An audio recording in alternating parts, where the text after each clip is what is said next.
Hello, everyone. I am Giulio Prisco, and I'd like to welcome you to the December 2022 Terasem Colloquium. I'll start with a little introduction first.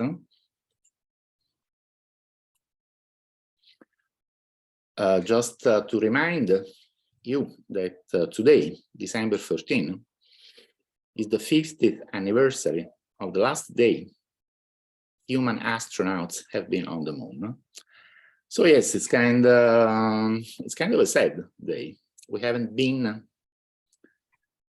to the moon for 50 years, but things are beginning to appear a little bit better now that we are going back. We have all seen the spectacular Artemis 1 mission of NASA. This is just one of the nice pictures that the robotic spacecraft has sent back. This is a especially nice one. You can see the spacecraft, the moon, and the Earth. This is a close-up of the moon surface, and we hope to see much more spectacular pictures when Artemis 2 brings new astronauts around the moon, and especially when Artemis 3 brings new astronauts to the surface of the moon. You know, things will advance. Now it's beginning to look like things are advancing in a positive way.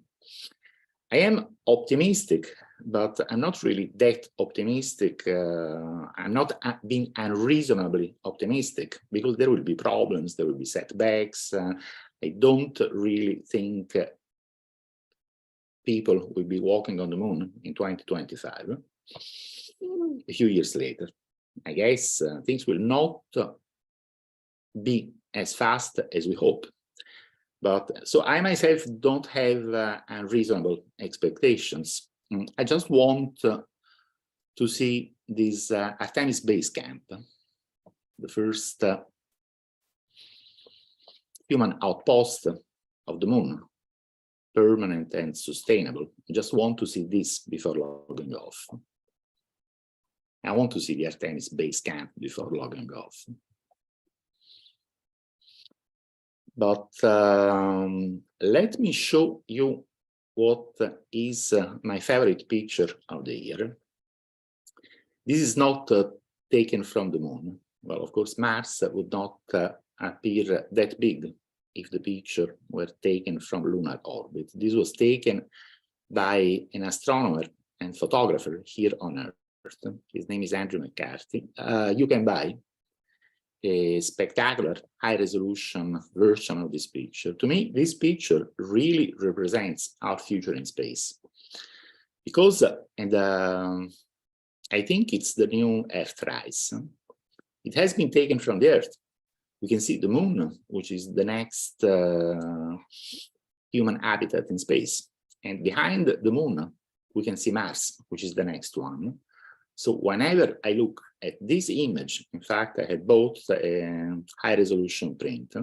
Whenever I look at this image, I feel very optimistic about the future. All these things are going to come. We are going to the moon. Then we are moving forward to Mars. And then we will not be there to see it, of course, but then we will move forward to the stars. And that's a beautiful thought. And this is what we are going, I mean, this is the real thing that we are going to discuss in today's meeting. And I repeat, today is the 50th anniversary of the last day astronauts have been on the moon. And let's hope not having to, between brackets, celebrate the 60th anniversary. Let's hope we get to the moon in this decade. The speakers today will be Michelle Hanlon, President of National Space Society, Giuseppe Ribaldi, President of Moon Village Association, Marlène Michel Lausier, who is a specialist in space law, Adriana Otino, founder, co-founder and former president of Space Renaissance International, we will have Keith Hanson, who I believe has joined a couple of minutes ago. And we will end with Frank White, the man who introduced the term overview effect that we are all familiar with. And having said that, I wish to thank you very much for listening to this introduction. And I'd like to give the floor to Michelle. Michelle, the floor is yours. Thank you. Thank you. Good morning. Good afternoon, everybody. Let me start by just saying how thrilled I am to be here. Just moving things around. Oh.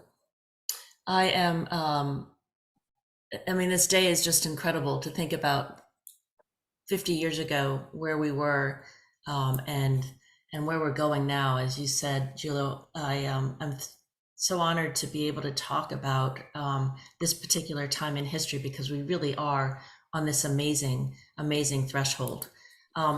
Just for those of you who don't know me, I'm the co-director of the Center for Air and Space Law at the University of Mississippi.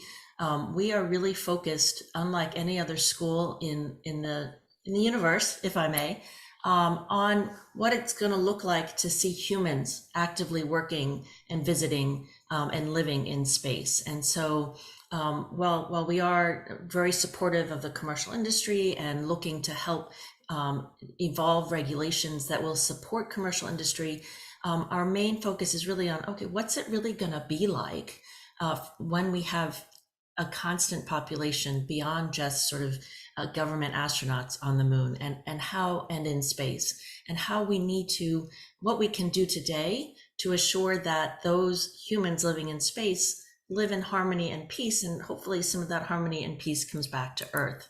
I'm also the co-founder and president of For All Moonkind, which is the only organization in the world focusing on protecting human heritage in outer space. And I'm delighted to see so many friends on this call, including, of course, Dr. Lozier, who is, we're so thrilled to have her as our heritage specialist at For All Moonkind. And she's just been doing incredible work in terms of laying the groundwork to actually protect our history in space. And as noted, I'm also the president of the National Space Society. It's 9:00 a.m. here in central US, and I should be able to talk properly, but apparently the coffee hasn't completely kicked in yet. So the National Space Society is also an organization focused on getting humans building communities in space. And I'm very honored to be the president of that. So of course we started thinking about Apollo 17, and I just love these pictures of Gene Cernan and Harrison Schmitt, and thinking about what it must have been like to be there. And of course we want to see the humans that were there as well, because it's really important to think about, these achievements were made by normal people like you and me. Okay, maybe a little bit above average, but honestly, these are humans just like us. And I loved this quote from Gene Cernan when he said, "I sat on God's porch for 3 days of my life." And whatever your religion is, whatever your spirituality is, that I think is really moving, because he talked about his time on the moon, looking back at Earth as sort of realizing and getting this different perspective on life and what life really is and what life really looks like. And I know Frank's going to talk a lot about that, how it changes you to really look back down.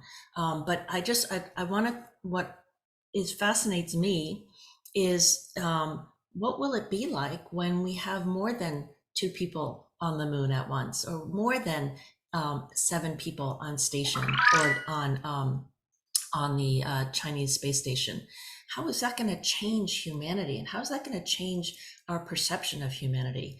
And this isn't exactly the last thing Gene Cernan said, but he did say this as he was ending their final EVA, and thinking about the legacy of Apollo.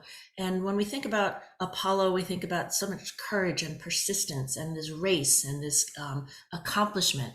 But I really liked the way he said, the door is now cracked, but that promise of that future lies in the young people, not just in America, but the young people all over the world learning to live and learning to work together. And the key for me is the door is now cracked. That door has been ajar for 50 years. It's time for us to just slam it open, right? Let's get out there. Thank goodness we had the successful Artemis 1 mission, because it is time.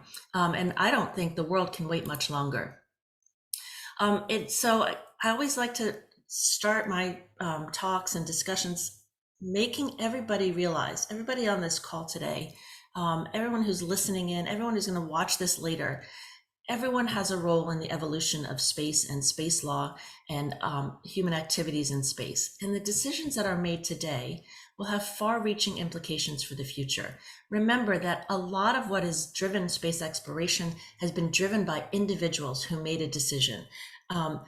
President Eisenhower said, you know what, I'm going to create a civil space agency because I don't want space to be about military uses only. John Kennedy said, we're going to go to the moon. In our lifetime here, we have Etienne in Luxembourg saying, I want Luxembourg to be a spacefaring nation. Individuals have this ability to make change, and we really need to take advantage of that with respect to space. So when I think about space, I've spent, December has been a really fascinating month for me because I've been pulled in directions that I've never really thought about before. I should say November and December. So this past weekend, I spent at an offsite with a bunch of neurologists talking about bioethics and the ability to experiment on humans to go to space and whether they should be treated differently than humans on Earth. But what really fascinated me was a conversation that started back in actually in October. I had the honor of being at the Beyond Earth Symposium, and one of the showrunners for The Expanse zoomed in to talk to us about the show. And if you haven't seen The Expanse, it's awesome. The books are even better, but we have different pockets of humanity in space, right? We have the Belters, we have the Mars people, we have the Earth people, and they gravitated towards these tribes. And I asked the showrunner, I said, so you have this concept of humans in space still having that tribalism, that need to sort of pocket themselves with people like themselves. I said, do you see how that could be any different? What can we do to change that? Because we don't want different pockets of humanity. We want one unified humanity. And the showrunner said, this is the vision from the book. And when we look at the vision, we don't see anything different. He said it is in humanity's DNA to be tribalist. And I thought that was just really sad because as long as we're tribalist, we're going to be in conflict with each other, right? And whether we take our sovereign identities with us to space or not, if we can't get beyond this concept of tribalism, how are we going to survive? Of course, now space is a lot bigger. And I love this concept that I think about is once we have a community on Mars, it's not going to be so hard to think about a community on Europa or beyond. So in a way, we have to think about this expanse and expanding humanity. And maybe we can be tribalists and just go to our different corners of the universe.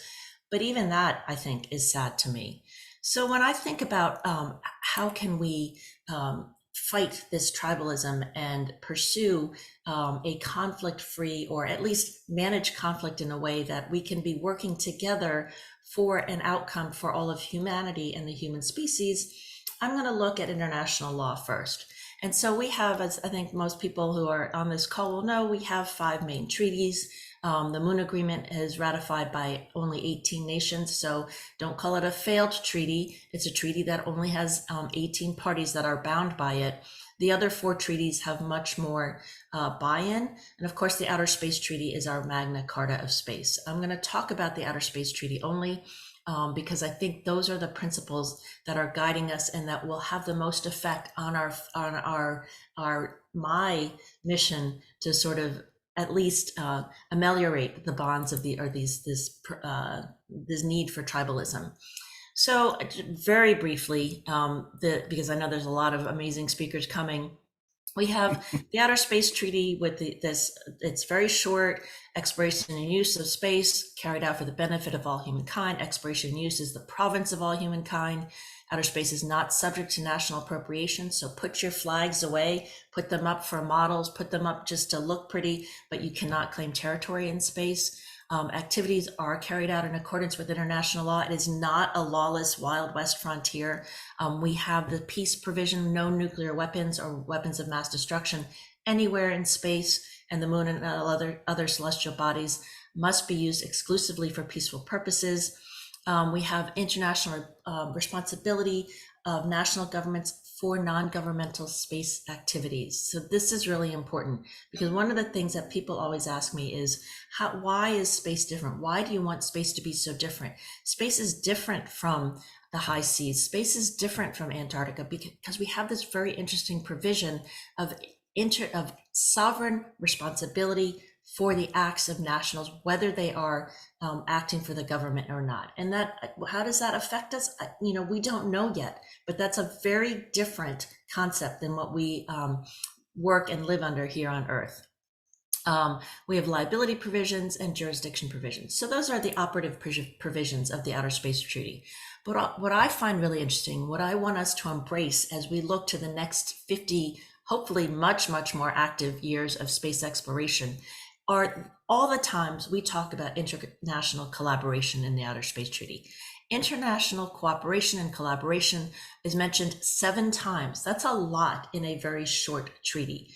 In the preamble, we talk about the contributing to international cooperation in the scientific and the legal aspects of exploration.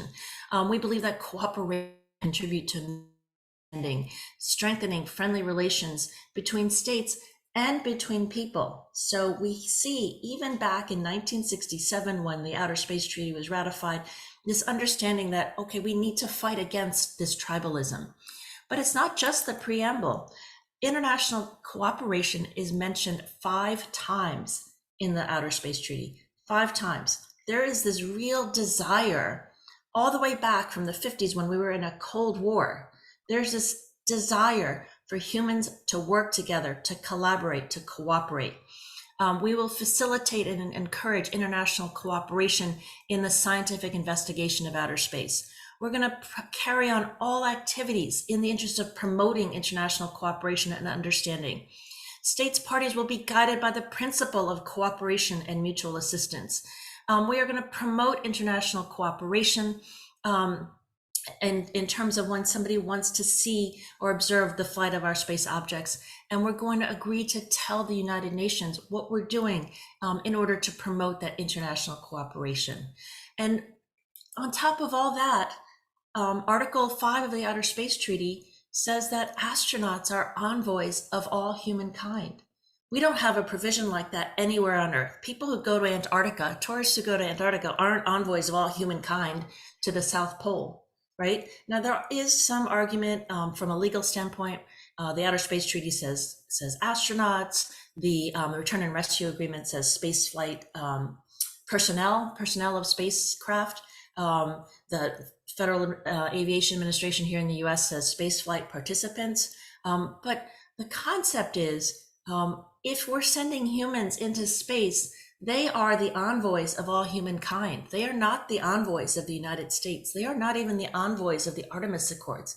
They represent all of us. And that's something really important to think about, and something I think we really need to sink our teeth into as we, as the individuals on this call, as our organizations, think about how we are going to defeat tribalism, or at least make sure that even if we are collected in our different groups, however we identify ourselves when we're in space, that we have the tools to manage conflicts peacefully. Finally, the Outer Space Treaty has this due regard provision, and I called my presentation, due regard for space, because due regard is really, I think, the foundation of how we are going to build the framework we want to see. Again, we don't want to lay down rules and codes of conduct. We want a framework to allow our future selves to be able to relate to each other peacefully and manage conflict responsibly. And so Article 9 says that we will conduct all our activities in outer space with due regard to the corresponding interests of all others. Now I put this this visual in because, you know, what does due regard mean? To non-lawyers, due regard is very commonsensical, right? It means be responsible, be considerate, you know, respect other people's operations, and dare I say property, even though we can't have property in space at this point, we are going to have to recognize some sort of property interests. And so I put that out there. But of course, lawyers don't like simplicity, right?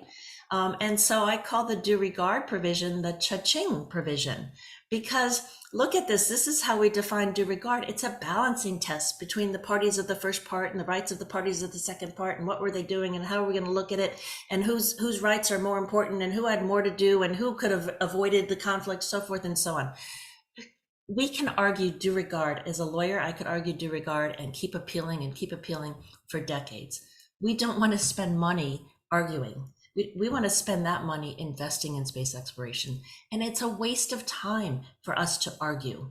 We need to think about moving beyond, about understanding what due regard means. And so to me, the baseline for our future really requires us understanding and putting guardrails around this concept of due regard and giving us some certainty. So we're not fighting all the time about what due regard means, but we're understanding that due regard requires responsibility and consideration.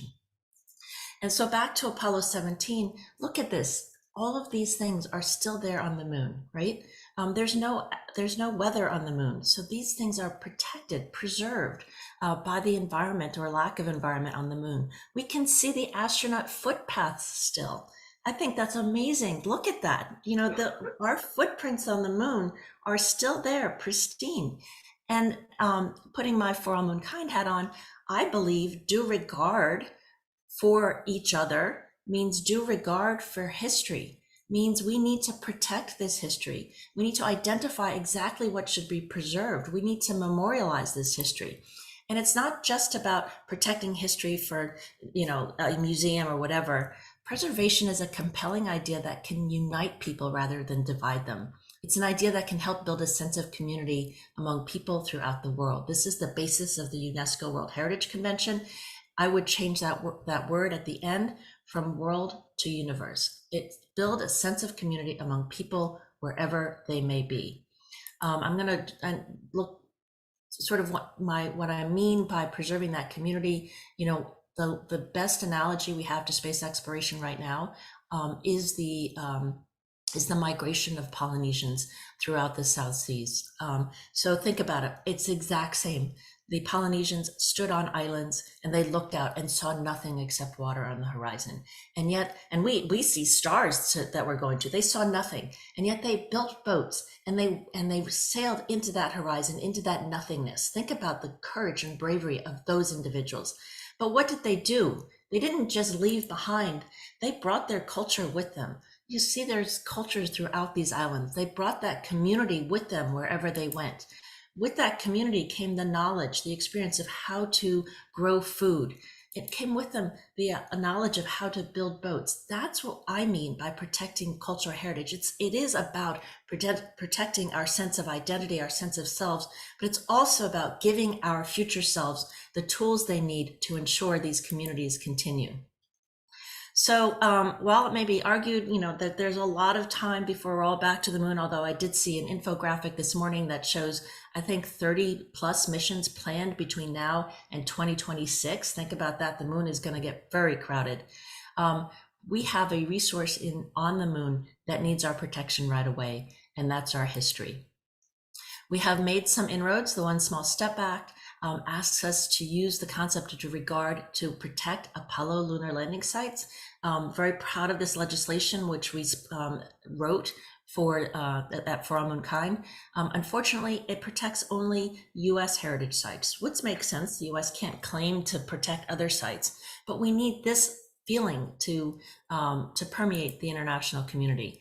We also have the concept of protecting heritage in the Artemis Accords, which are now signed, yay, by 23 nations, 24 if you count the Isle of Man. Yesterday, it was announced that Rwanda and Nigeria, the first nations from the African continent to sign the Artemis Accords. So we are starting to see building this community based around the Artemis Accords. I know there's arguments about, how those Artemis Accords came to be, but this is the kind of thing that we want to see. We want to see more signatories. We want people to push back. We want other nations to push back. We want commercial industry to push back, because communities, we fight within our families, we fight with each other all the time, right? We need to have the strength in our community to be able to fight with each other peacefully. I just talked, this concept of human heritage protection continues to gain steam, at least within the United States. This was a lunar landing and operations policy analysis prepared by NASA, talking about the need for human heritage protection, talking about a need for an internationally agreed process to identify heritage sites. Because again, I want to remind you, it's the decisions we make today that will be the basis of our future. And for all mankind, I'm very close to ending, sorry. We're urging the international community to embrace a concept that's already been accepted by virtually every nation on Earth, and that's the preservation of cultural heritage. We believe if we start now looking at space not as this great empty continuum where we're just going to go out there and explore and exploit, but we know that we have so much history already there to protect, then we can create temporary heritage protection zones and talk about relating to each other, not out of exclusion and mine, and exploitation, but out of inclusion. We need to protect our history together, because that history is what's going to build our community into the future. So Gene Cernan's last words on the moon were that he wanted to remind all the people in the world that this is what we are striving for in the future. America's challenge of today has forged humanity's destiny of tomorrow, and he hoped that we leave as we came, and God willing, as we shall return with peace and hope for all humankind. And I imagine we will have a lot of visions from Orion, but this is where we are, finally looking forward instead of looking back. Of course, we have to end. We are like dwarves sitting on the shoulders of giants. But it's not just the giants of Apollo, it's the giants of the Polynesians, who also looked out into a nothingness and decided to build those boats, just like we're deciding to build those spacecraft. We are sitting on the shoulders of giants from all cultures throughout our human evolution, because we've all wanted to reach the stars in some way or the other. We've all been comforted by the stars in some way or the other. And so when we go to space, I hope we can build on what was created in 1967 with the Outer Space Treaty, and really put substance behind those concepts of collaboration and cooperation, so that even if it is in the human DNA to revert to separate tribes, hopefully those tribes will unite together. Thank you very much. Thank you very much, Michelle. And I'm going to have one question for you, because we don't have much time, but I'm going to defer to other people if anyone else wants to say something. I'm going to allow 5 seconds for that. So speak up now or never. Moon treaty. And with 2 words, he stifles the conversation. Yes, the moon treaty. Well, I'd like to say, Michelle, that, I just have to imagine that for early Polynesians and explorers, that it must seem they very well may have believed that they were sailing to the stars. From what they could have known and perceived, the scope of the world and the universe. And I don't know if you ever looked out, especially at night, over the ocean, but it's hard to see, where that horizon begins and ends. And I can just imagine those early Polynesian explorers, believing that if they continued to sail, that they might reach one of those stars. And we are still trying. You did. That just gave me the chills, because I never really thought about it that way, but you are absolutely right. And I'm gonna credit you, but I'm changing my presentation, because it is. They probably did think they were going to reach the stars. Absolutely. That's such a wonderful, that's beautiful imagery. Thank you for that. They were not drawn so much as they were pushed. what got them to, what forced them essentially to do it was population pressure. Mhm. Right. So, I mean, really not that different from what we're looking at now. Right. And it turns out that all human conflict seems to be based on resource crisis problems. So if you want people for people to behave themselves and not go into wars and stuff like that, it's very valuable indeed for them to look at a bright future. Which is why it's so important. And the Giulio's introduction was, yes, you know, the moon is the 8th continent and has a lot of resources, but we need to look well beyond the moon. There's a lot of places on the moon we want to protect, and when you look at it, those resources are limited. So we need to get to the moon and use it as a starting point, but we really need to look well beyond the moon. Sorry, I have to interrupt the discussion because we are not only pressed for time, but we also may have some little problems of storage space. So I don't want this to last too much longer than 3 hours. So thanking Michelle again, I will give the floor to Giuseppe. Giuseppe, the floor is yours. Okay, thank you. I try to share the screen. Let me see if this is happening. Can you see the screen? Yes, we can. Yep. Yeah, now I have to go to full screen, which is, of course, more difficult. Now, let me see. Just a second. Wait, for that, I want to tell everyone a trick that can be done in this case, which is to set your presentation to run in window mode. That makes it so much easier to share it in a Zoom meeting. There you go. Okay, but you can see now, right? We can. Here. We can indeed. All right. Okay. So again, good morning, good afternoon, and of course, thank you to Giulio for a kind invitation. This is a very important milestone. This 50 years, and in fact, I like to take it from a slightly different point that what Michelle talked about. So 50 years ago, basically, well, United States that they've been going to the moon, of course, in the name of all humanity, and today, 50 years later. We are looking to increase global cooperation and coordination. And so this is what I will share with you. And I will take as an example the organization which I have, let's say, set up. As Michelle said, a couple of words about myself. I have worked 35 years at the European Space Agency. And after that, a number of years ago, I initiated a number of activities. One of them has been the Space Resources, the Hague Working Group, which has led to the working group, which is now initiated basically this year at the level of the COPUOS. And then in 2017, we initiated the Moon Village Association, which is what I'm going to tell you and what is the relevance for what we are discussing today, which is basically going to the moon and try to foster the collaboration and coordination in a very concrete way. Just before this meeting, I had the pleasure to participate in a webinar about lunar mobility together with the JAXA, which basically presented different approaches to lunar mobility from Toyota to Lockheed Martin. And this is, of course, something which is helping also discussion from the different organizations. But let me get you, so first of all, what is it, the Moon Village Association? Why was it created? This is not written in there. So let me share the consideration which were at the root of the organization.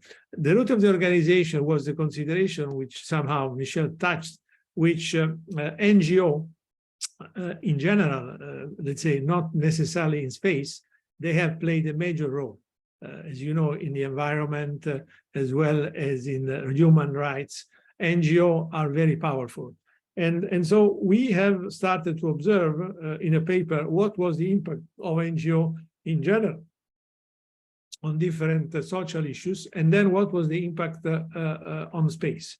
And so we realized that in space, apart from some organization like International Astronautical Federation and International Academy of Astronautics, at the global level, there was not really a specific organization which we are trying to bring together different multi-stakeholder And we felt that obviously we needed one, in particular for the next step of humanity. I worked 16 years in the International Space Station, and I have seen with my eyes, I participated in all the negotiation, as well as all different kind of implementation that the ISS took within the ESA and together with the United States and the other partners. So I have seen how cumbersome it was. So it was felt that we needed to set up an organization, an NGO, which could play a role in trying to bring together on a thematic issues like the moon, basically multi-stakeholder. That's the reason why we set up this organization, which includes individuals as well as organization, that's called an association. And we called Moon Village because in 2017, the word Moon Village was good enough and spread enough to illustrate the principle of a community of multi-stakeholder we try to cooperate in an open way. And that is exactly what we set up. So we set it up in Vienna. And so this was done in 2017. And it is really a global organization because I'm pleased to see that we have at least 60 countries which are participating in this organization. When you compare to 100 countries, which is what is presently in COPUS, we are not doing too bad. So hopefully there are room for improvements, and that's what we will do. But we have also a number of institutional members as well as partners. So today, in particular, Michelle, as for all Moonkind, as well as for the NSS, we have both signed memorandum of understanding with them, as well with SRI, Space Renaissance, and we have also an MOU. So we have really cooperation with many organizations. And the reason and the goal in principle is what we're going to explain, but is going to work on specific items to bring all these different entities, stakeholders together. And I want to emphasize particularly the public, because again, when I was in ESA, I did realize that the public was a kind of forgotten item. So I think we felt that bringing the public in the possibility to participate in many of the topics was very important. So in the meantime, we have, of course, become member observer of the United Nations, and we are bringing a number of topics, as you will see in a moment, related to the moon to the table of the United Nations. We are also member of the International Astronautical Federation. But let's see practically what are we talking about. Because, of course, I am a very pragmatic and practical person. So you will hear a lot of practical issues here. I'm not going to talk about all these different topics, but this gives you an idea that the organization is dealing with a lot of issues. So if I take the participating of emerging space country, where I don't think I do have a chart, basically the goal of this group is to solicit basically the involvement of developing country in the concept of the Moon Village.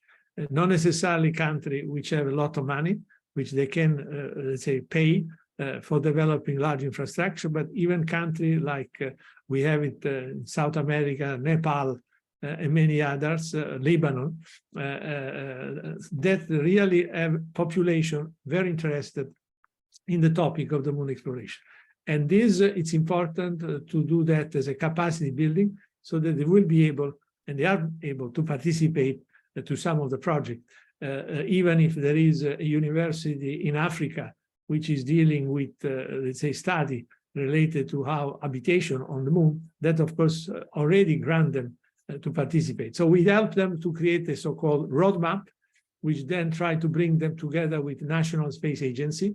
And we have very good example which go from Egypt to, as I said, South America to the Asian countries. So this is an important topic, and we are also trying to work with the United Nations in this particular area. As we all know, Artemis Accord, it's a lot of country, but this country needs indeed to be able to raise their level of skills in some area, or they can offer to us a lot. Then we are having also analog So there are analog facilities in many countries around the world.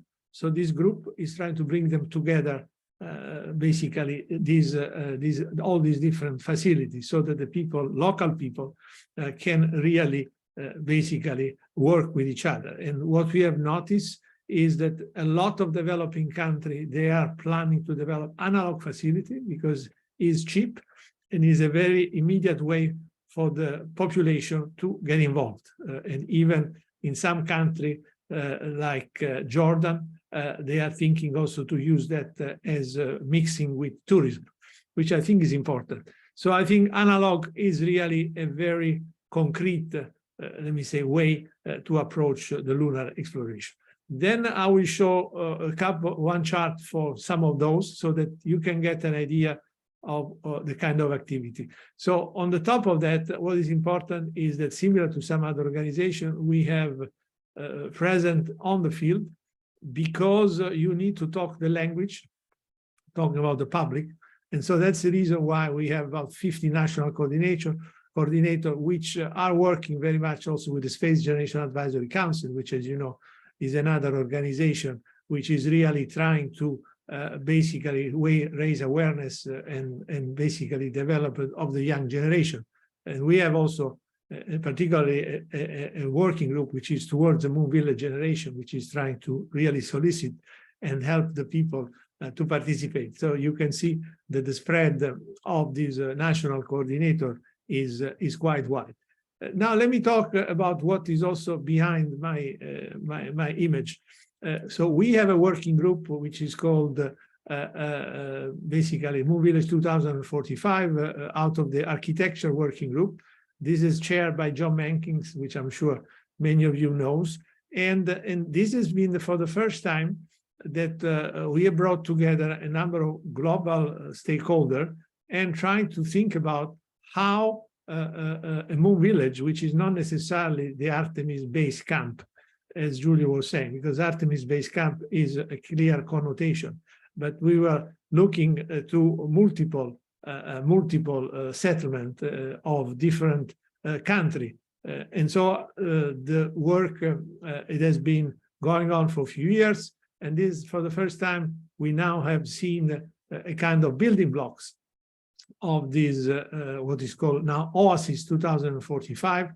And what you see basically in this picture, which is also behind my screen, is one artistic image of the landing site of a number of building blocks, which include in situ resource utilization, basic habitability, as well as power, and so forth and so on. And you can see also a vehicle just in the front, because we also need to move.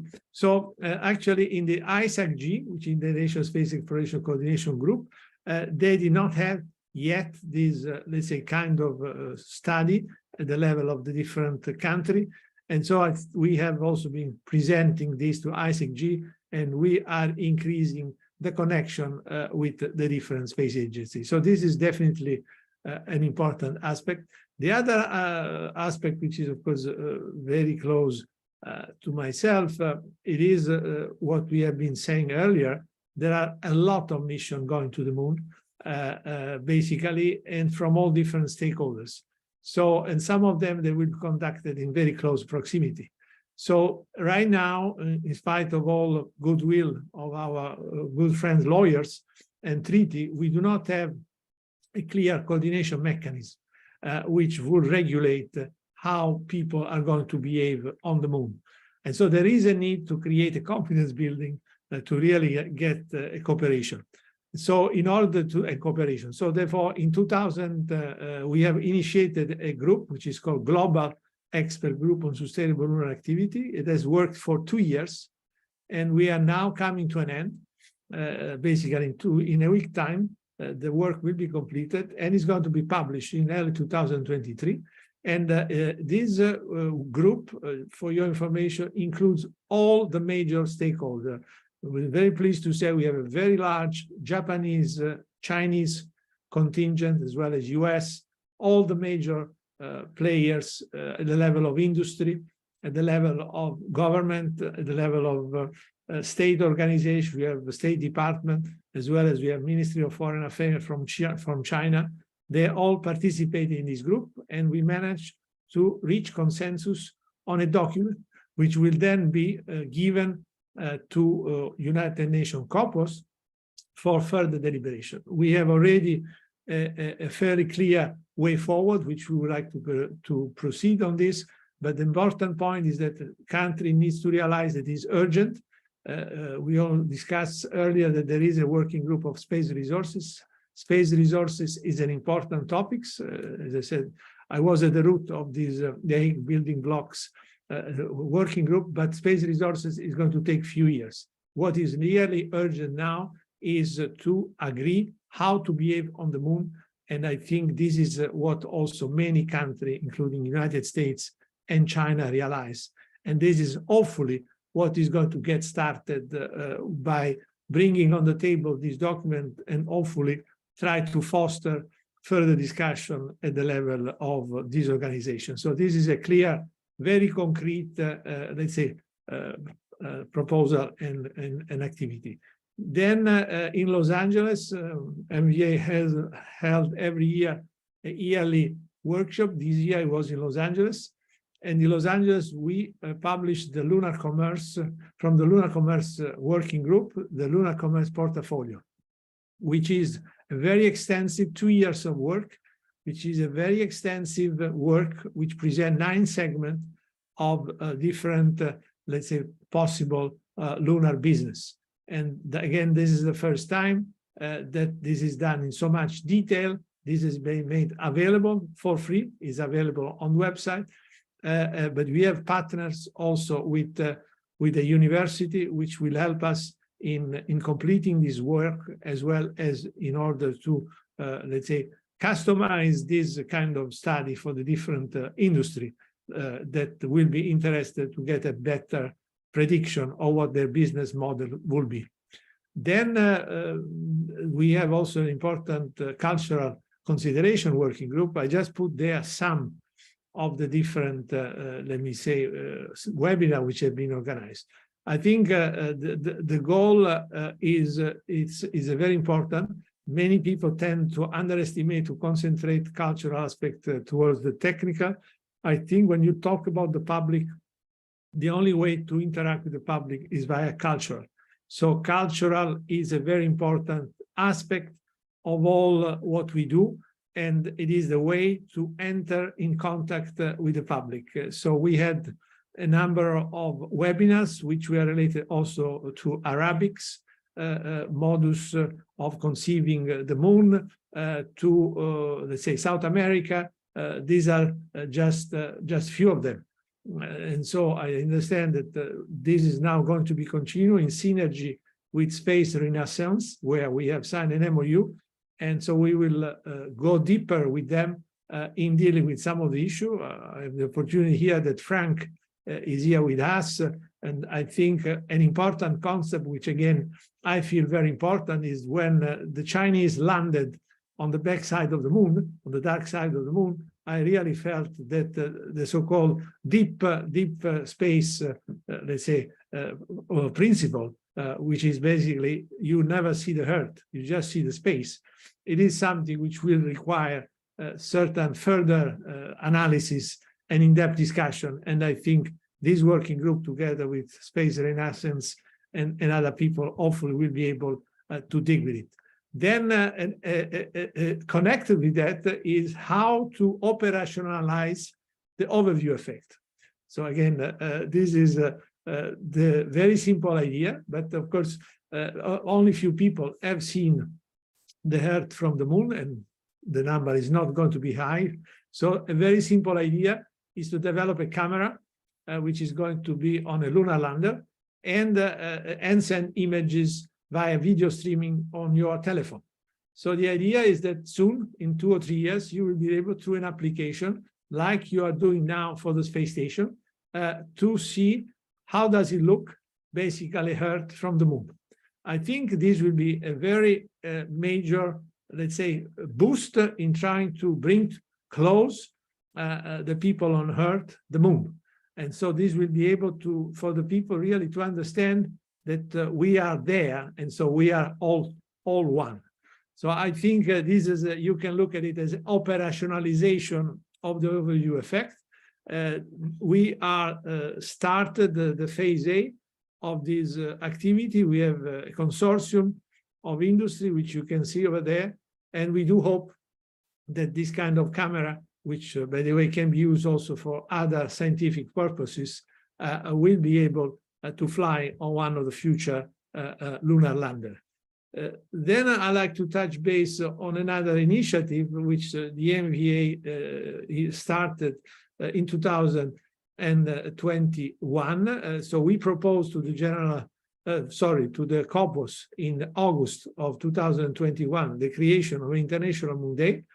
And given that there were the right political conditions at that time, which are not any longer, as you know, existing since February, we managed to have a very fast approval immediately after 3 months from the General Assembly. So the bottom line is that as of December of last year, the United Nations approved, as you can see in the 66th session, the International Moon Day. And so 20th of July is now the International Moon Day, like Asteroid Day is on the 30th of June, as well as the Space Week is the beginning of October.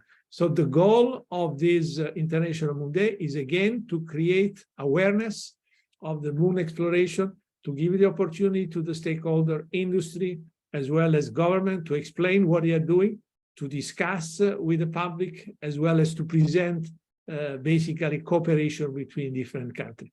So the MVA took the initiative to propose, and so I took the initiative to also organize this International Moon Day. The chairman of this group is from Saudi Arabia, which is the only country which is running today on a lunar calendar. And so I think it was very motivated to take this position, and he has it still. And so in 2022 was the first year we managed to have around 40 events organized, what we call bottom-up events, or means local events. You can see few of them in this image, but there are many countries, 23 countries organized event during the week of the 20th of July. And we had a major event organized in Huntsville, Alabama, where basically, as you all know, the Apollo and the Saturn program started. So it was in a way to restart from where everything has been initiated. So it was a kind of circle. And we plan for 2023 to double the number of countries which will participate in the International Moon Day. And of course, we rely on all of you to try to spread the words, and we are going to go out with calls for basically inviting people to present proposal. And with that, I think I am within the time. I would like to close and thank you so much, Giulio, for the opportunity to present this. Thank you. Thank you very much, Giuseppe, and especially I want to thank you for staying exactly on time. Right. It doesn't happen that often, and I usually feel very bad when I have to ask a speaker to cut through an interesting presentation at the end. So we do have time for 1 or 2 questions for Giuseppe. Maybe you should stop sharing your screen. Okay. Questions for Giuseppe? It's all clear. I'll give you 5 seconds before saying something myself. Okay, this is actually what I wanted to say after Michel's talk. When Michel at some point said that space should not be a lawless Wild West frontier, which is something that you hear very often these days. Is very politically correct. I wanted to play the devil's advocate, and that also applies as a comment to your talk, Giuseppe. As a devil advocate, I will just mention the very politically incorrect idea that perhaps it's too soon for space law, in the sense that if we start introducing too many regulations and mutual accords and all that, that will just slow down progress toward space frontier. Michel had a screenshot from The Expanse, and I remember that toward the end of the series, one of the characters, who of course happens to be one of the bad guys, says exactly that. Yes, you should come with your laws and regulation, but let me build a post office first. That's what that guy said. I must say that within nuances and with all qualifications needed, I do tend to agree with that position myself. So since I believe that neither Giuseppe nor Michel would agree, what would be your answer to that? Can I have the chance to say something there? So first of all, I think what you said, I don't think it's completely correct, because in some of our working group, like GEXLA, we have industry, and industry is also asking to have some sort of regulation. Over-regulation is something, but a minimum, let's say, common level playing fields is interest of everyone, including industry. So I will argue that the industry interest is not to have a Wild West, but it is to have a minimum regulated, let me say, kind of activity, because they need interoperability, they need a number of different ways how to relate with other partners. So I don't think that even except for the transportation industry, which might be a different story, where they see themselves just as a transporter without any boundary, but all the other industry are very much interested and keen to have some rules, and that's why we included them in our working group. That's all I wanted to say. Thanks, Giuseppe, and of course, as long as we don't fall into over-regulation, I do not disagree with that. Michelle, anything to say? Thank you, Giuseppe. You responded very well, exactly how I would have. Investors want certainty, and I have had investors come to me and say, we don't really care what the law says, we just need it. So because we can build the reserves we need against what we know, but we can't build reserves against uncertainty. But I will say, I completely agree with you. What we don't want is, code violation 6.1.A/4B little Roman I1 and little Roman 2. What we want are continuing guidelines and principles, much like the Outer Space Treaty, much like the Artemis Accords, which build at least a sense of what we definitely don't want to do or don't want to happen. Frankly, we don't have property rights without some sort of framework. And I strongly believe we need property rights in space, however we're going to define them. Thank you very much, Michelle. That was a good answer, as Giuseppe's answer was also good. Actually, you said the same thing. I'd like now to continue giving the floor to Adriano. Adriano, the floor is yours. Unmute. I'm here. Okay. No, I thought that Marlene was going to talk before me, but however, okay, I'm ready. So let me share my presentation. Okay.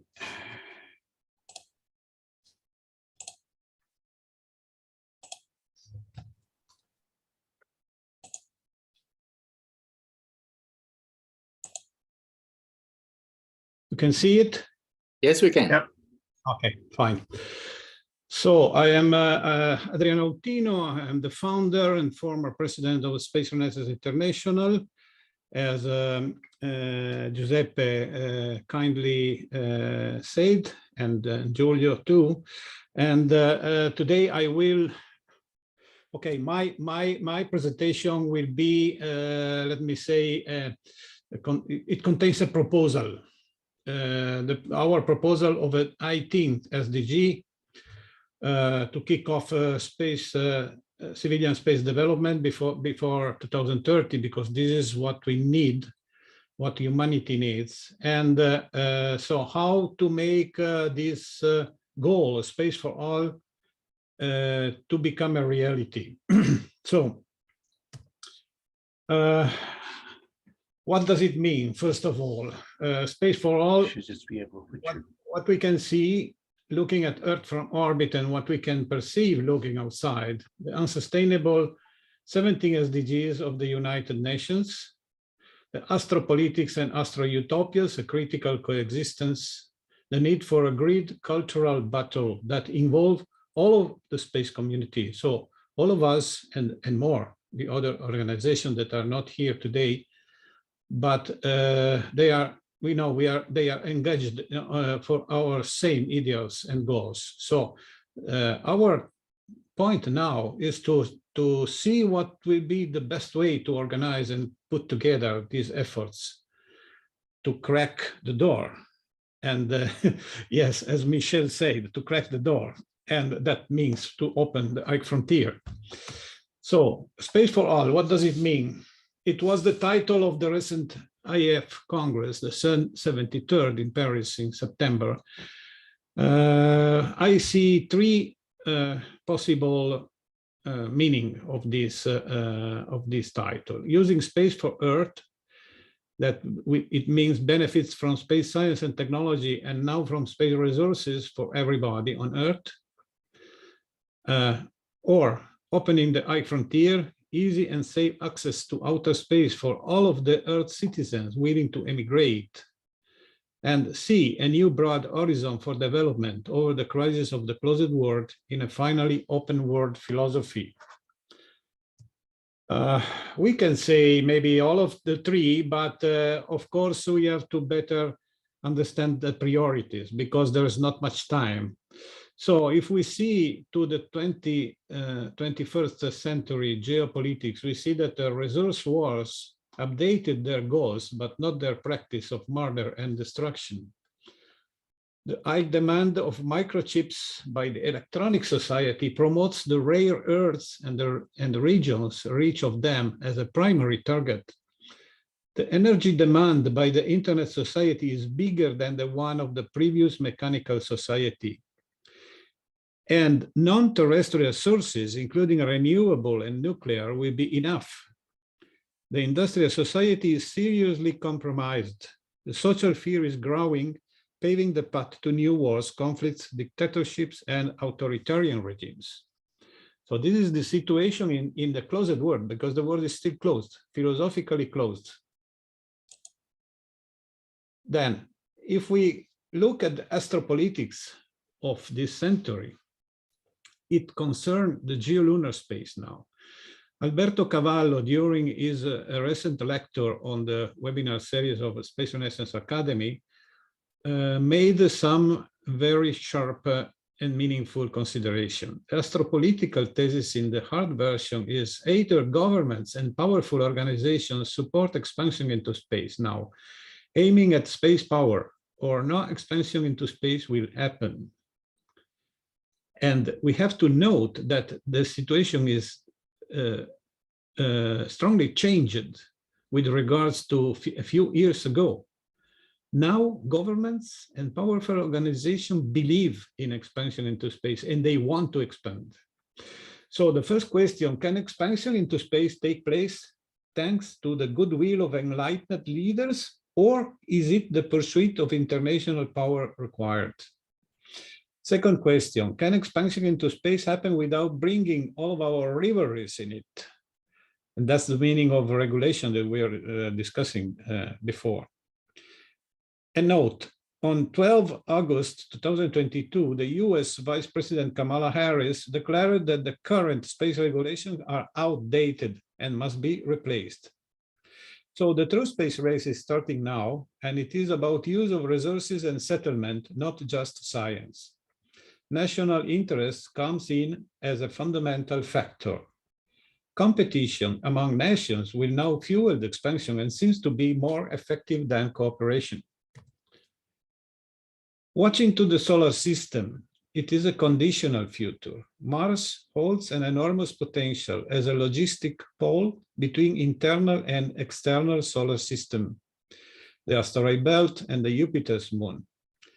Thinking about the scenario of the expanse that Michel was mentioning before. The decisions that will be taken before 2030 are of great essential relevance. So this future or other futures will depend on the decision we take before 2030.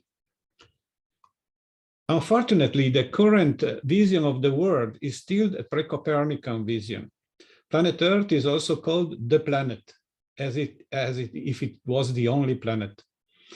And around Earth, there are impenetrable crystal balls. So this is the philosophical vision still dominating. However, Earth is in space. Our mother planet Earth is the third planet of our solar system.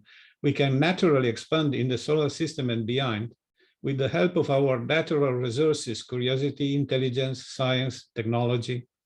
We are immersed in a cosmic ecology. Nature is the same in the whole universe. Plato, Bruno, Kepler, and other philosophers said. Oh, sorry.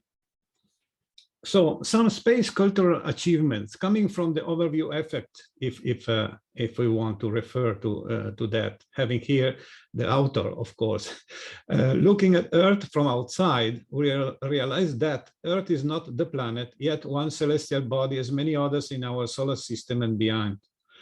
Earth is a very small grain of sand in a boundless universe. We are very fragile and precarious until we are confined on Earth. Boundaries are not visible from space. Earth is a unique territory and humans are one only people. Fighting for the last scarce resources on Earth's surface is crazy nonsense.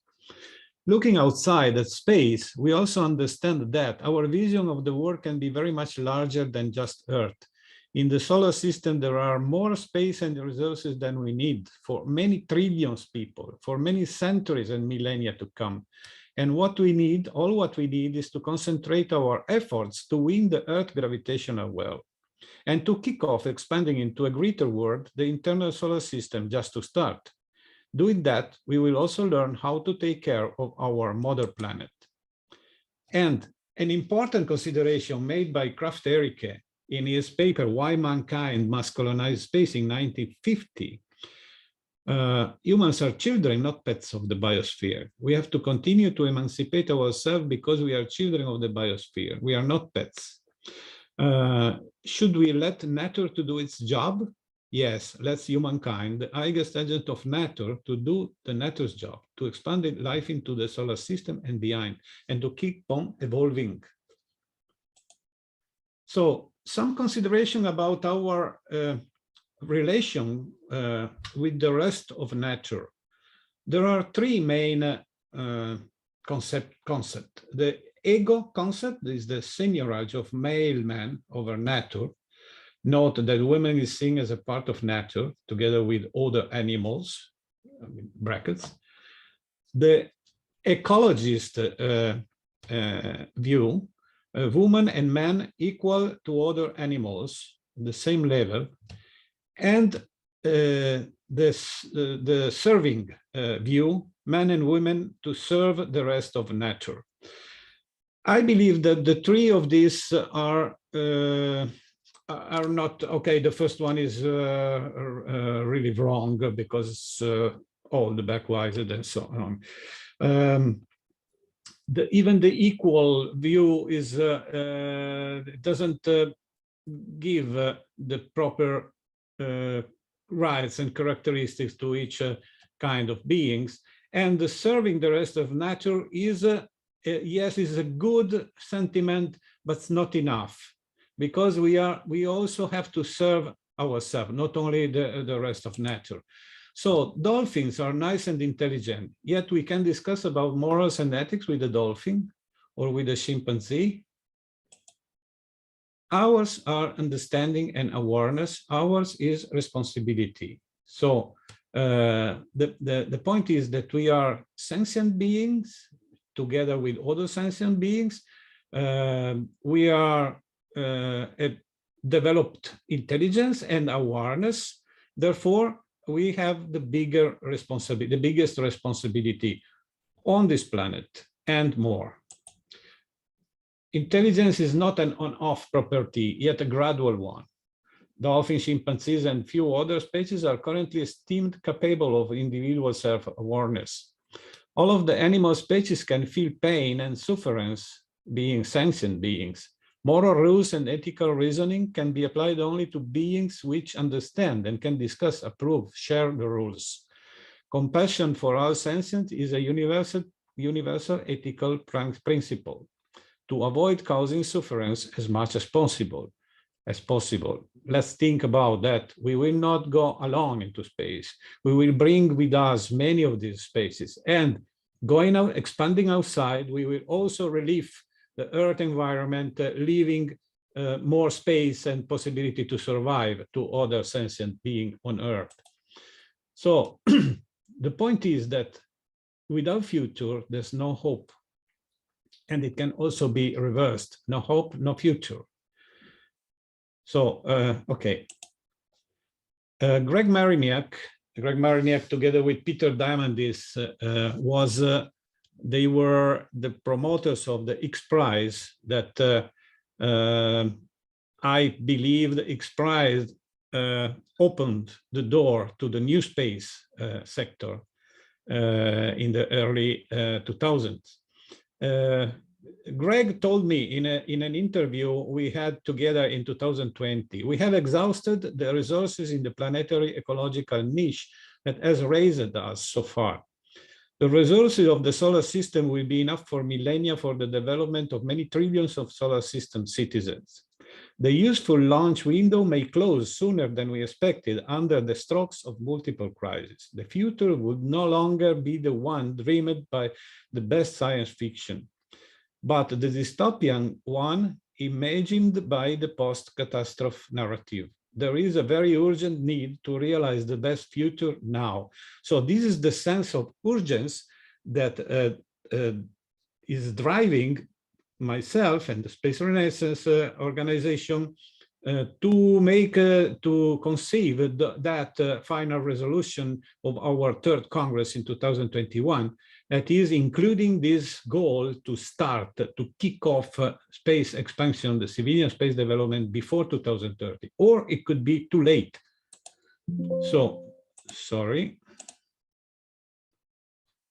Okay, so going to the SDGs. These are the 17 SDGs of the UN Agenda for 2030. Sorry, let me see my time. I am half of my presentation, okay. So we analyzing the 17 goals, we see that 3 of them are key, are pillars that if they work, they will support and sustain all of the others. These are the 7, 8, and 9, the affordable and clean energy, decent work and economic growth, industry, innovation, and infrastructure. So I have redesigned the hierarchical pyramid of the 17 goals. I have put these 3 goals, 7, 8, and 9 at the basis, all the social issues in the middle, and the environmental goals here, and the methodology that they are peace and cooperation.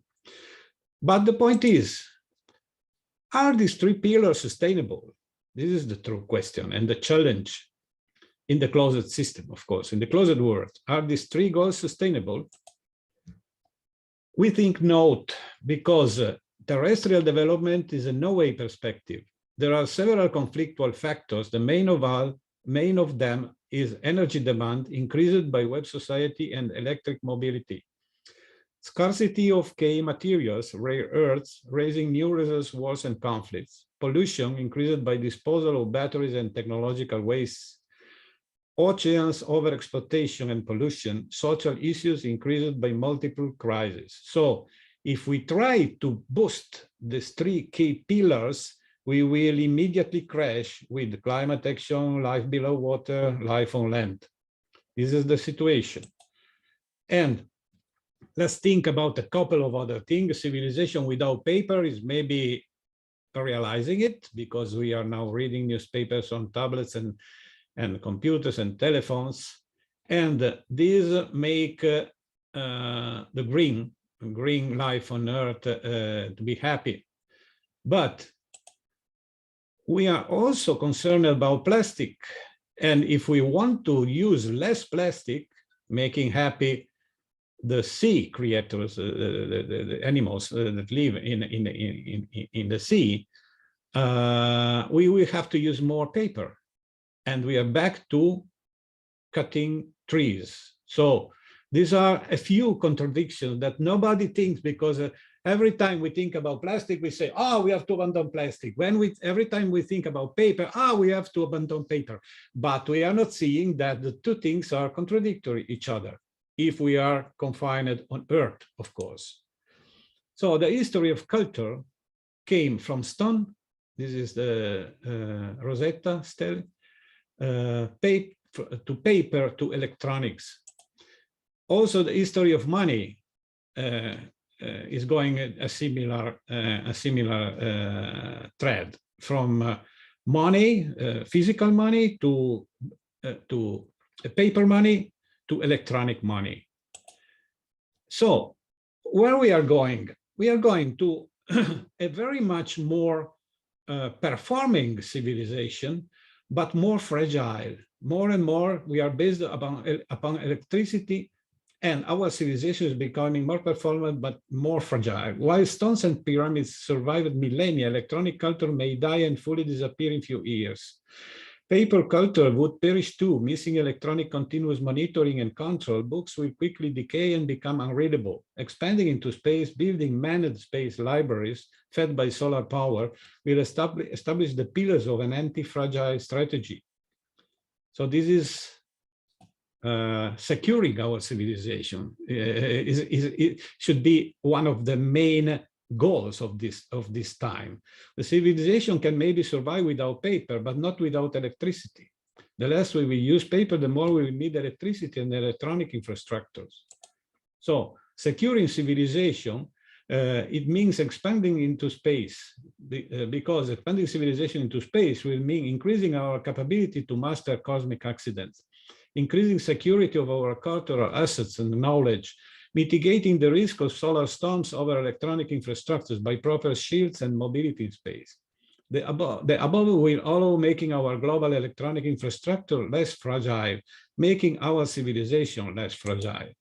So in order to get all of that, we need an 18 point, an 18 goal, the civilian space development that will sustain, by achieving abundant resources of the solar system, sustain the 3 key pillars and all of the rest of the castle, and assure an environmental relief on Earth, because we will move our industrial activities outside.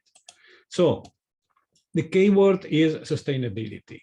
And it means, first of all, survival of civilization. I'm trying to go faster now because I'm in my last 10 minutes.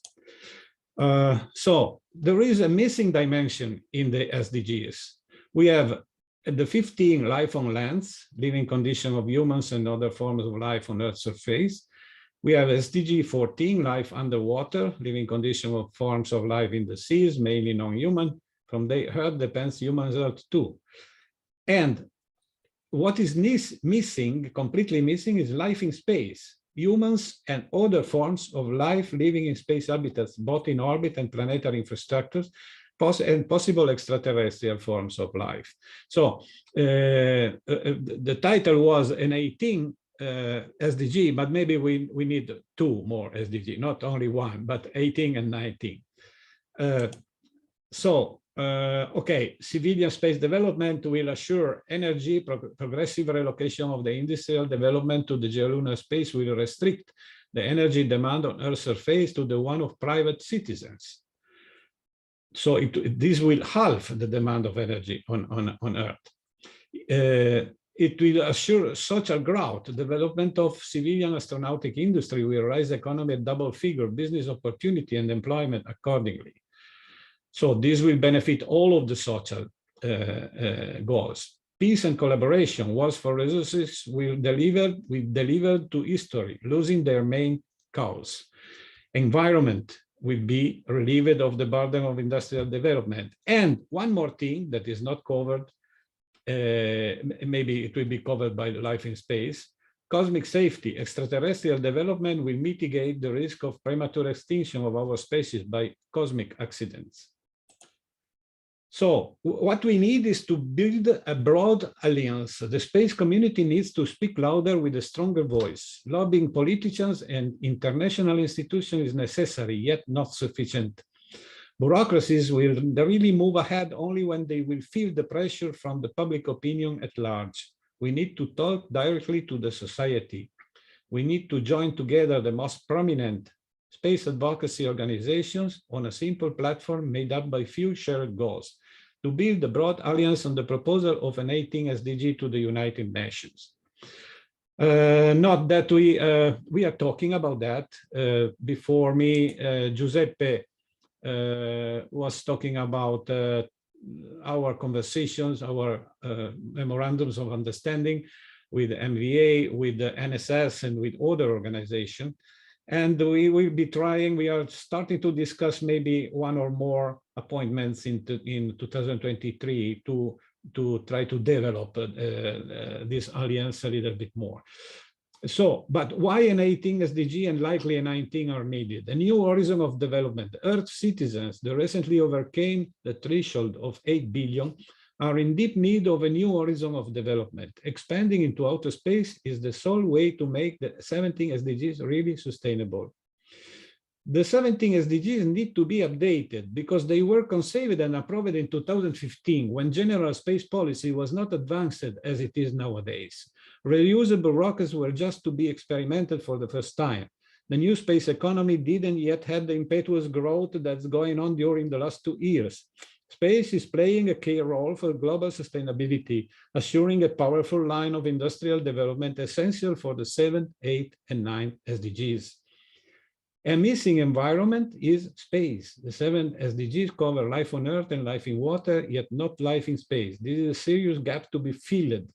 And last but not least, the COP structure is old and outdated. It needs a serious revamping. Space law and space policy are the key subjects to be outdated. The Artemis Accord was made with the aim to provide a new framework to integrate the Outer Space Treaty. So going quickly to the end, we need to work on space policy, space science, and space awareness at large.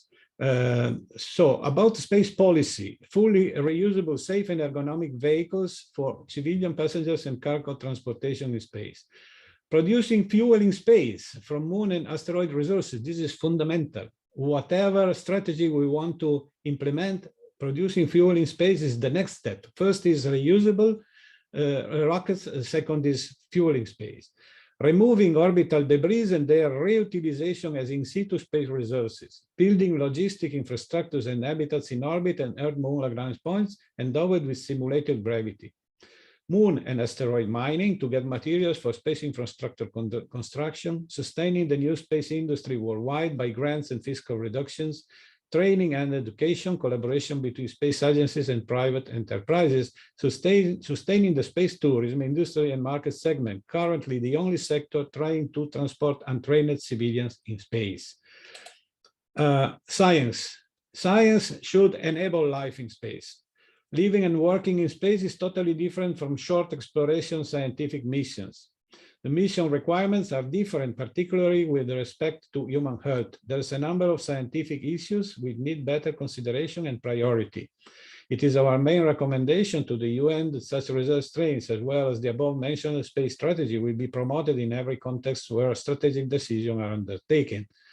Protection against sun and cosmic radiation is the first point, necessary to allow long-time and permanent residence in space. And Michelle was talking about this when she mentioned the expanse and the different conditions that the migrants will be exposed to, living on Mars or on the moon with different gravity, or on the belt on asteroids, among asteroids and so on. Simulated gravity necessary to avoid the quick change of human physiology, giving the freedom to space settlers to go back to Earth when they like so. Green environment and water in space, necessary to assure an environment similar to the earthly one for biological and psychological need. Space challenge, enabling industry in space. So producing fuel in space, asteroid moon mining, space debris recovery, space energy production, low-cost space transportation systems, and the questions needing urgent answer. What the needed technologies? Which scientific concept for a baseline? What the minimum investment requirement to start? What possible return of investment? What legal regulation context is necessary? Please note that the Space Renaissance Academy has several committees working on each one of these points and trying to deepen the knowledge and to take positions to really enhance all of this culture. Okay, I finished in 2 minutes before my time. So thanks for your attention. This is my book for everyone who can search it on Amazon. And of course, all of you are invited to join the Space Renaissance as a member. We are an activist organization. We need you and our partners to work together. Okay, thank you very much. Thank you very much, Adriano. And I want to mention that I'm also a member of Space Renaissance, as well as the Moon Village Association. And I have read Adriano's book, which I very warmly recommend. I have it in the original Italian version, but I have also the English translation. Yes. And I can tell you guys that it is a very good book. Now, let's see if anyone has a question for Adriano. Otherwise, I'll say something. 5 seconds as usual.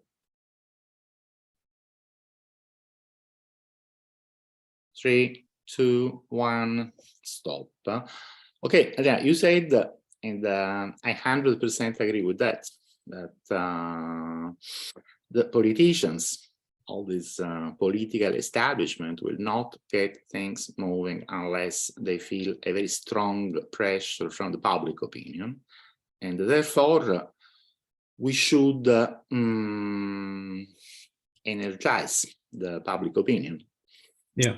And ensure that it fully supports space. Now, my question is, we have been trying to do that for 50 years. Nothing much has happened. So evidently, we need to do something new that has not been done before. How do you propose to do that in a much better and much more efficient way? Yes, let me say, when I was in Paris at the IAC 73 in September, I was very surprised by, let me say, the huge number of people going to this Congress in Paris, to the number of government people, ministers of the French government and other nations present there, that were on the palc talking with Pascal Ehrenfreud. She was the president of IAF until September, shaking their hands and talking together. And maybe they also were, that Congress was also present in the news heads in those days, because it was really an event in Paris, not only for the space community. But this is very rare, because I think the space organization and mainly the biggest one, that is IAF, maybe, I don't know if IAF or NSS is the biggest one in the world. However, when did you see IAF or NSS in a television broadcast for large public? Myself, never. So what we need is to go outside, to break the wall of the media and talk to the large public audience. because there is something that is not understood, and is not, the guilt is not of the people. The guilt is the dominant philosophy that is pre-Copernican. So it is like the space is not it's not a place. No, the only place is Earth, and we have to take care of Earth, and of course we have to take care of Earth. But not only, we are in a cosmic ecology. We have to start opening the mind, and to do that we need to talk to the people. It is useless to preach to the core, no, to speak among ourselves only. Yes, we have to speak among ourselves, but only to organize a better action. If we put together our efforts, the Space Renaissance, we are still a small organization, too known, I think, in the space community. But if we put together Space Renaissance, the Moon Village Association, the NSS, the Beyond Earth Institute is becoming important too, and other one, the Mars Society, we have to succeed, to say something together, even if it only be two things. We don't need to agree on everything. No, we have to choose. If we can agree on the 18 SDG, that I think that will be a big argument to break the media wall, and to go outside and speaking to the people. So this will be our proposal. We will have organizational meetings, and we will try to discuss a possible public event in Europe, and maybe in the US and other countries. So this is what we can propose. And of course, just to complete the answer, this also reply to your unspoken question, because you were asking to me, do you think that politics has a role in this? And my answer is yes, politics is important. I say this because in the space community, many people think that, many space activists, passionate space, think that politics is not important because it will be private enterprise that will open the frontier. This is true and not true. We need, the challenge is very, very big, because as I said, if we don't do it before 2030, we will be too late maybe. That we need a choral effort. We need to get some politician on board to have the courage to speak and to say, people, you know what, we have to go to space because it's the only future possible. Thank you very much, Adriano. I must confess that I'm not that optimistic about our ability to say to the public and to the politicians something new that has not been said so far. But well, you know, Christmas is coming, and let's be optimistic, as one should be in Christmas time. We need everybody. Say that, I would like to... Politicians, we need lawyers, we need... yeah, sure. I'd like now to give the floor to Marlene. Bye. Marlene, the floor is yours. Thank you, Giulio.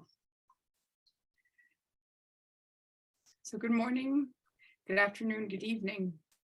I won't have any slides today. I will do my presentation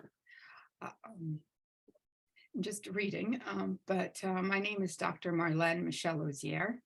I'm a legal expert in international law and principal of the Legal Boutique Ozier Gonzalez, based in Washington, D.C., where I advise on international and national laws in areas where sovereignty and jurisdiction conflict or are evoked, often as effects of state succession in areas beyond national jurisdiction in maritime, terrestrial, and beyond Earth contexts.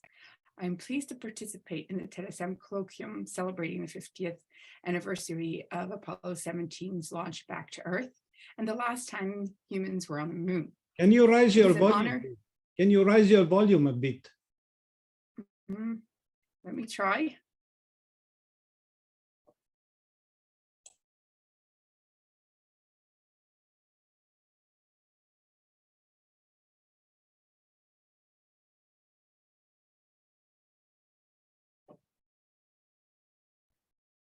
Okay.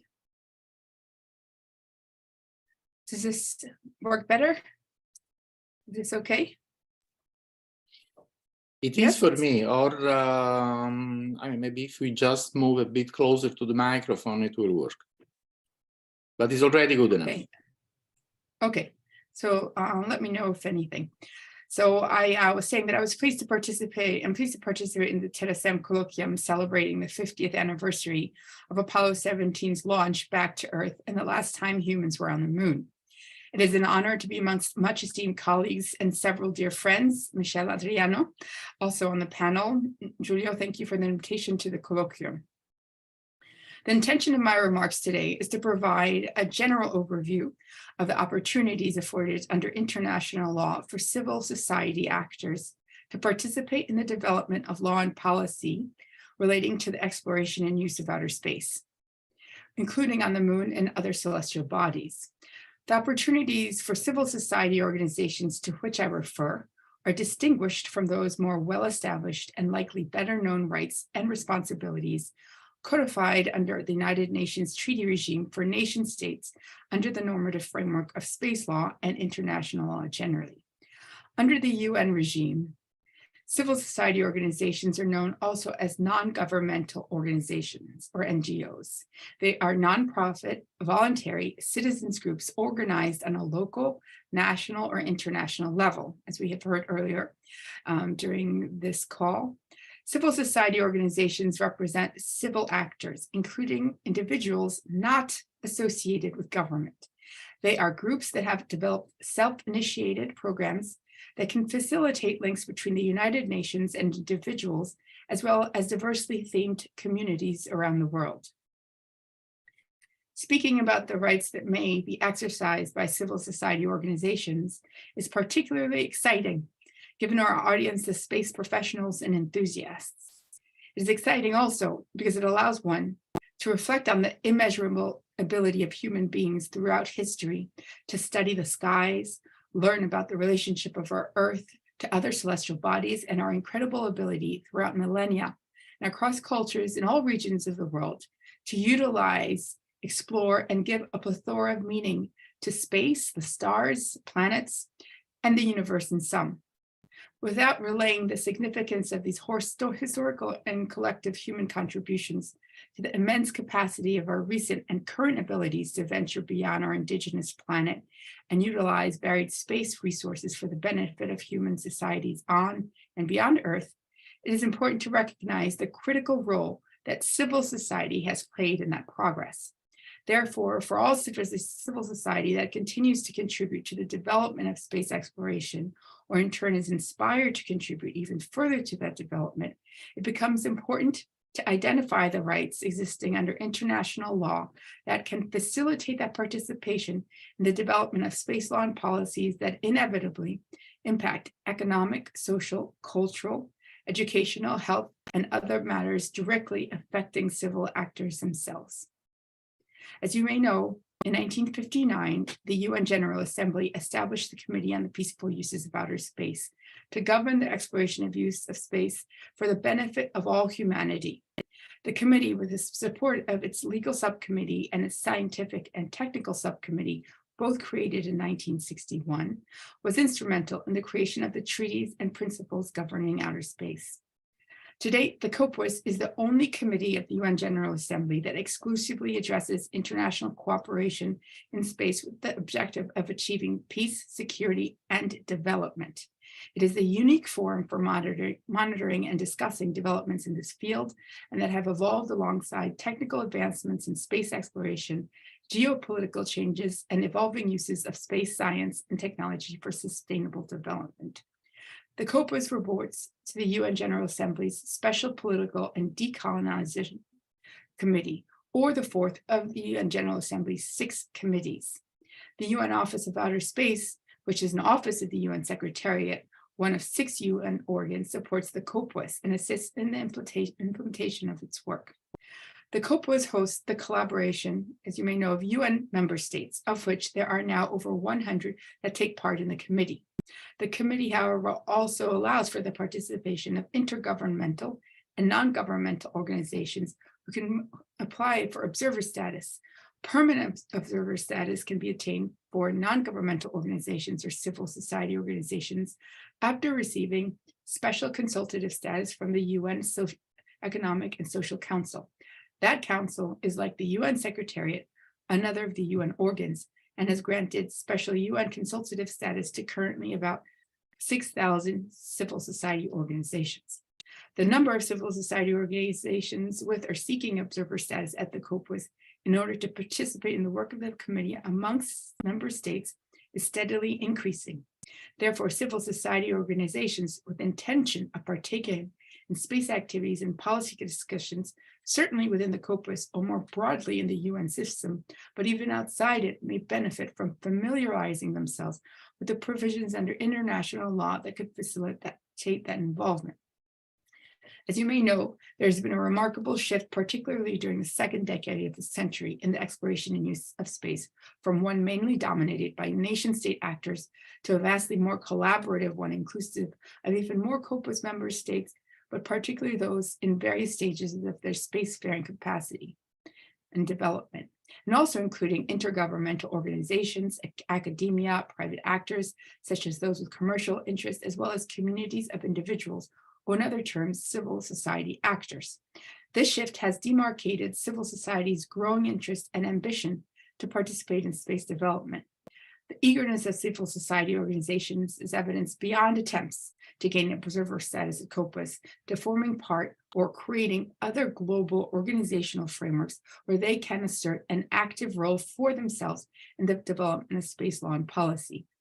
Therefore, it is beneficial to identify key provisions and instruments of international law that may assist civil society to help realize their interest in participating in space development, particularly outside the arguably limited opportunities afforded to them by member state structured and led regime of the COPUOS and the UN generally.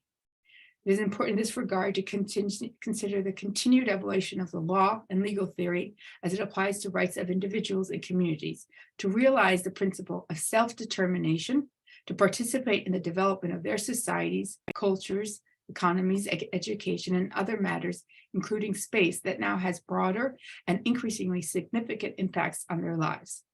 Thus, in my view, it is advantageous to recall the relevant agreements, conventions, resolutions, recommendations, and other instruments of the UN and its specialized agencies concerning the integral development of the human being, economic and social progress and development of all peoples, including those instruments concerning decolonization, the prevention of discrimination, respect for and observance of human rights and fundamental freedoms, the maintenance of international peace and security, and the further promotion of friendly relations and cooperation among states in accordance with the UN Charter, as well as the United Nations space laws and principles that directly and indirectly affect civil society actors. The United Nations regimes was established in 1945 with the United Nations Charter, arguably creating our modern international legal and geopolitical framework composed currently of 193 member states and 2 non-member observer states. The Charter is a constitutive instrument of the UN, which sets forth the rights and obligation of member states and establishes the principal organs and procedures of the organization. The Principal Space Law Treaty, or the 1967 Outer Space Treaty, dictates the obligations of its states parties to carry on activities in the exploration of use of outer space, including the moon and other celestial bodies, in accordance with international law, including the Charter, thus highlighting the predominance of the UN Charter and its succeeding instruments in the expansion of space activities, including increasingly relevantly the role of civil society participation in those activities. The UN Charter is an international treaty to which UN member states are bound and is composed by 24 chapters, amongst which is Chapter 10 that established the UN Economic and Social Council, which, as mentioned earlier, grants special consultative status with the UN to civil society organizations. The UN has largely facilitated our current regime of international law, within which are provisions providing directly for the rights of individuals and communities, and therefore especially relevant to civil society, given its relationship vis-a-vis any given UN member state. The UN Economic and Social Council serves as the central forum with the UN for discussing international economics and social issues, and has a rotating membership of 54 member states. the Council facilitates the participation of civil society by making suitable arrangements for consultation with non-governmental organizations which are concerned with matters within its competence, thus providing an avenue for civil society organizations to raise their concerns, express their ideas, and exercise an influence on international matters, including the development of space law and policy at the UN level. There are several provisions structuring the work of the UN Economic and Social Council that civil society actors granted consultative status with the UN organ may keep in mind, namely that the United Nations Charter empowers the Council in various capacities, including to consider civil society input in making or initiating studies and reports with respect to international economic, social, cultural, educational, health, and related matters, or in making recommendations to with respect to any such matters to the UN General Assembly, UN member states, or specialized agencies concerned. The UN Charter also empowers the Council to consider civil society in calling international conferences on matters falling within its competence, as well as in preparing draft conventions for submission to the General Assembly with respect to matters also falling within its competence. Additionally, the Charter empowers the Council to consider civil society input in making recommendations for the purposes of promoting respect for and observance of human rights and fundamental freedoms. So civil society actors seeking to partake in the development of space should consider, in a manner consistent with international law, the role human rights and fundamental freedoms provided for in the United Nations Charter may play in facilitating that participation. There should be consideration, even if aspirationally, of the UN Declaration of Human Rights that was adopted by the UN General Assembly in December 1948. In it, the UN reaffirms a determination to promote social progress and better standards of life, and reiterates the pledge UN member states made to achieve, in cooperation with the UN, the promotion of universal respect for and observance of human rights and fundamental freedoms. Although historically not interpreted in the context of space utilization and exploration, the Universal Declaration of Human Rights assumes increased importance relating to the rights of individuals and communities in this field. Codified in the Declaration is that everyone has the right to freely participate in cultural life of the community and to share in scientific advancement and its benefits. This provision can be interpreted to support the promises to civil society alluded to in the 1967 UN Outer Space Treaty in its reference to prospects to the common interests of all humankind in the progress of the exploration and use of outer space, and to the intention that the progress and use should be carried out for the benefit of all peoples. The Declaration provides also that everyone as a member of society is entitled to the realization through national effort and international cooperation of the economic, social, cultural rights indispensable for the free development of their personality, which unavoidably must be interpreted in light of factors on and also now beyond Earth. The Declaration also articulates that everyone is entitled to a social and international order in which the rights and freedoms set forth in the Declaration of Human Rights can be fully realized. In this respect, exercising the provisions of the UN Economic and Social Council provides a practical means for civil society organizations to participate in the development of space law and policy.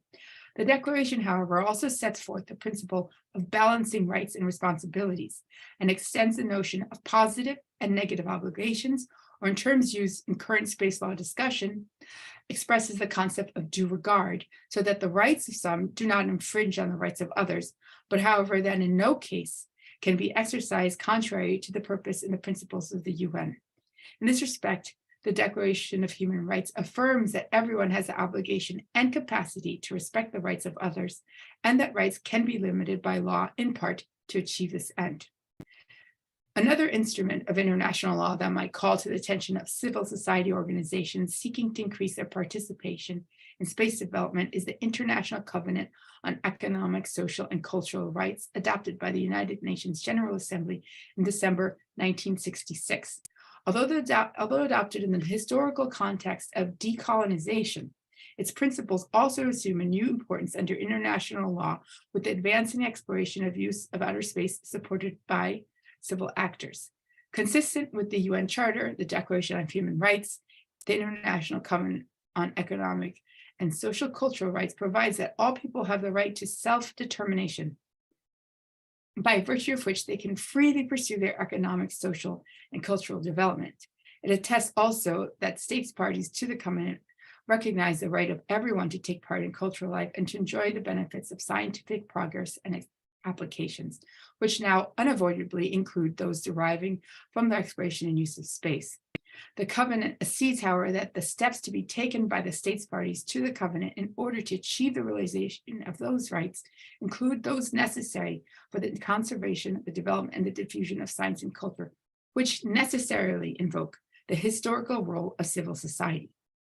The International Covenant on Economic and Social Rights attests also to the promises by its states parties to undertake to respect the freedom indispensable for scientific research and creative activity, and to recognize the benefits to be derived from the encouragement and development of international contacts and cooperation in the scientific and cultural fields. In this sense, the opportunities afforded by the UN Economic and Social Council for civil society participation gain increased importance yet again, also by supporting synergies within the UN regime to advance creativity and skill sets among civil society, benefiting the further exploration and use of outer space. In December 1986, the UN General Assembly adopted the resolution on the Declaration on the Right to Development, in which it recognized that development is a comprehensive economic, social, cultural, and political process, which aims at the constant improvement of the well-being of the entire population and of all individuals on the basis of their active, free, and meaningful participation in the development and in the fair distribution of benefits resulting therefrom. The Declaration concedes that in order to promote development, and in the context of the development of space, which is the subject of these remarks, equal attention and urgent consideration should be given to the implementation, promotion, and protection of civil, political, economic, social, and cultural rights. And recognizing that the creation of conditions favorable to the development of peoples and individuals is the primary responsibility of their states, the Declaration can be interpreted to thus emphasize the role of UN member states, which, however, can be prospectively balanced with the collaboration of a greater number of civil society organizations through the UN Economic and Social Council.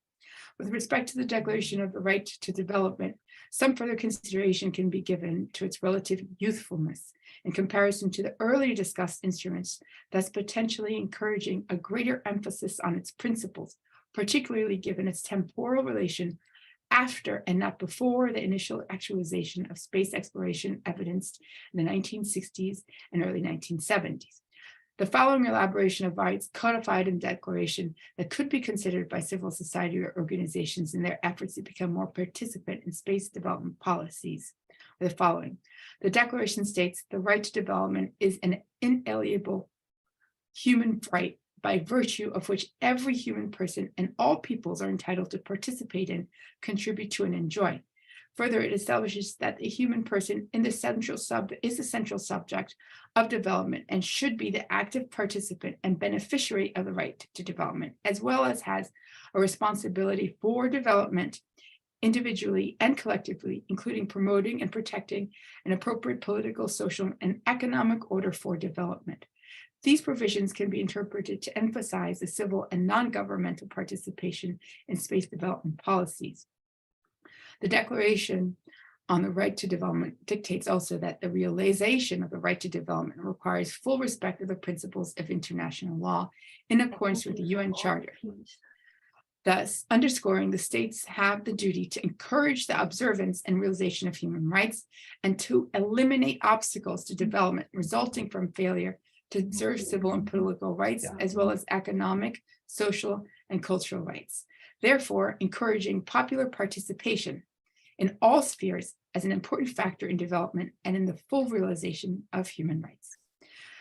The Declaration finally additionally states that steps should be taken to ensure the full exercise and progressive enhancement of the right to development, including the formulation, adoption, and implementation of policy, legislation, and other measures at the national and international level.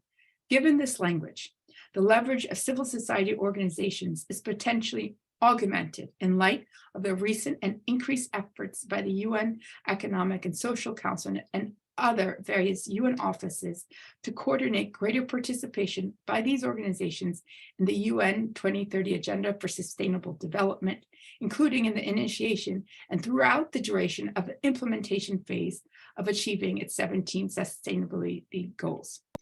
In concluding my remarks, I would encourage the further research and analysis of how existing rights attributed to individuals and communities under international law can be interpreted and exercised by civil society organizations in order to increase participation in space development and elaboration of space law and policy, particularly as space exploration and utilization increasingly and more broadly influences the lives of those individuals and communities around the world. I thank you for your time. Thank you very much, Marlene. That was a most interesting talk. Let me see how much time we have for questions. We have time for one or two. So who wants to ask something to Marlene? Keith? I would make a comment that and you might respond to this, that into effect because L5 Society, among others, opposed it. But in fact, the Moon Treaty provisions are absolutely in conflict with the UN Declaration of Human Rights. If you don't believe that, wrote a whole article on it called Star Laws, which you might read sometime. Thank you for your comment. I will read the article. The provisions are basically that from the Moon Treaty is that an organization can take back anybody who tries to escape from them in space, whereas the Declaration of in the United Declaration of Human Rights says people can leave. It was just forbidden in the Moon Treaty, and that was, of course, one of the main reasons that the Society opposed it. I'm sorry, your voice was a bit disturbed, Keith. Mm-hmm. Oh, okay. The provisions in it is that the United Nations Declaration of Human Rights provides for the ability of anybody to leave one country and go to another one, to become a refugee, if you will. Mm-hmm. And that's forbidden in the Moon Treaty, in that the Moon Treaty provisions in there were that you could always be a country could require your return, and the other country that had you at the moment would have to give you back. So there's a conflict there. Well, I can appreciate your commentary, and I understand the provisions that you've highlighted. I think even though those are the provisions on its face, in order to implement those provisions, there'll probably be a series of legal discussion and legal stages, because there would need to be the incorporation of other international law. It didn't work out that way for Simon Kadurkis. Mm-hmm. You should read it up sometime, because it was a rather disturbing situation. But anyway, it didn't go into effect because we opposed it. So that was the end of that. But I will read the article. Thank you very much. If you're looking for it, it's linked off of my Wikipedia page, if no place else. Oh, wonderful. Thank you very much. And we are going to leave the floor to Keith, who is our next speaker. Am I next? Okay. Yes, you're next. And okay. Well, you don't have to be shy in your self-introduction. So I will just mention that Keith is a co-founder of the legendary L5 Society, which is one of the precursors of most of the organizations represented here today.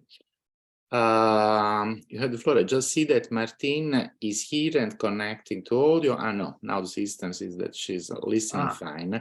As Marlene said, Keith, your voice doesn't come out that crisp. Perhaps it's an internet connection problem, or perhaps you're not close enough to the microphone or something like that. Would it help if I was a little closer to the microphone here? I don't know now. Now I'm hearing you just fine. Okay. Earlier, your voice sounded broken at times. However, Okay. the floor Well, is yours. Make the best of it. Okay, this is I'm out on the end of a pretty shaky connection, so I'm not surprised. Just my background on this, as you mentioned, was I founded L5 and was involved in a whole bunch of different technical kinds of things. And then a very unusual kind of thing. I wound up in being involved in a huge internet fight with the Church of Scientology. And I wrote a couple of articles as a result of that. One of them is Sex, Drugs, and Cults, where it describes essentially the human vulnerability to cults as being very similar to drugs, in that the heavy attention that cults provide to people has the effect of releasing dopamine and endorphins in the brain, which is exactly the same effects that you get from drug addiction. Anyway, can you fire up? I didn't bring it up. Can you bring up my slides? Maybe. Yes, If sure. not, I can give it a try. Yes. So just one thing. Now I'm going to show the slides that Keith sent me. Thing is that in the recording you will see and hear him, but you'll see my face at the side. Okay, I hope yes. that doesn't bother anyone. So you'll see me, but Keith Hanson is speaking. Let me share your screen. That's fine. Here we go. And don't forget, please, to tell me when you want the next view. This is a 3,000-year-old mud brick construction. I should say that sort of as a precursor to this, I do not think much of trying to do anything on the moon. It is just too difficult to do anything there. If humans do a lot on the moon, I suspect it will be done with teleoperation. However, if you ever really have to be on the moon, one of the things you need is shielding. In fact, you need about 5 meters of regolith to keep you to keep the cosmic radiation down. And this is one way to get it. If you notice the stripies on this is, like I say, this is a 3,000-year-old construction job. And if you go to the next slide, it shows how the stuff is. There's another example of the thing. This is actually in a rock, and you can see how thick the structure is behind it there. And the next slide shows the details of actually using it. There you go. It's a way to construct a shelter space without needing any kind of form inside the thing. You just build up a wall, and then you start laying up this this particular arch. It's a catenary. It's an inverted catenary arch. And anyway, you can get by with pure compression on the thing. So it means that it doesn't. You don't need any forms inside the thing in order to do it. Anyway, like I say, I'm not a fan of being on the moon, but if you have to be if for some reason somebody comes up with a reason to be on the moon, this is an interesting way to make shelter space to keep you from both solar radiation kind of problems, so the solar mass ejections and such, and the problems involved with cosmic radiation, where you need quite a bit. Okay. Anyway, going on to something further, can you jump one more slide and see what I put in there? There's a company called Icon, which is really kind of an interesting thing. I've run into this several times recently. They have a $50-some-odd million NASA grant to process regolith, figure out how to process regolith, and I cannot manage to find any kind of a contact point for them. I've tried quite a bit, and it just doesn't work. And I've actually found that to be common nowadays among web pages. The people put up these web pages, and they've obviously put a lot of work into the artwork on the web pages, and there's no contact point on them. Very, very strange. You wonder why they did it. Advertising without any feedback mechanism to order any stuff on it. So it's very difficult to tell what they're doing. But this is one I've got several people trying to figure out how to get some kind of contact with them.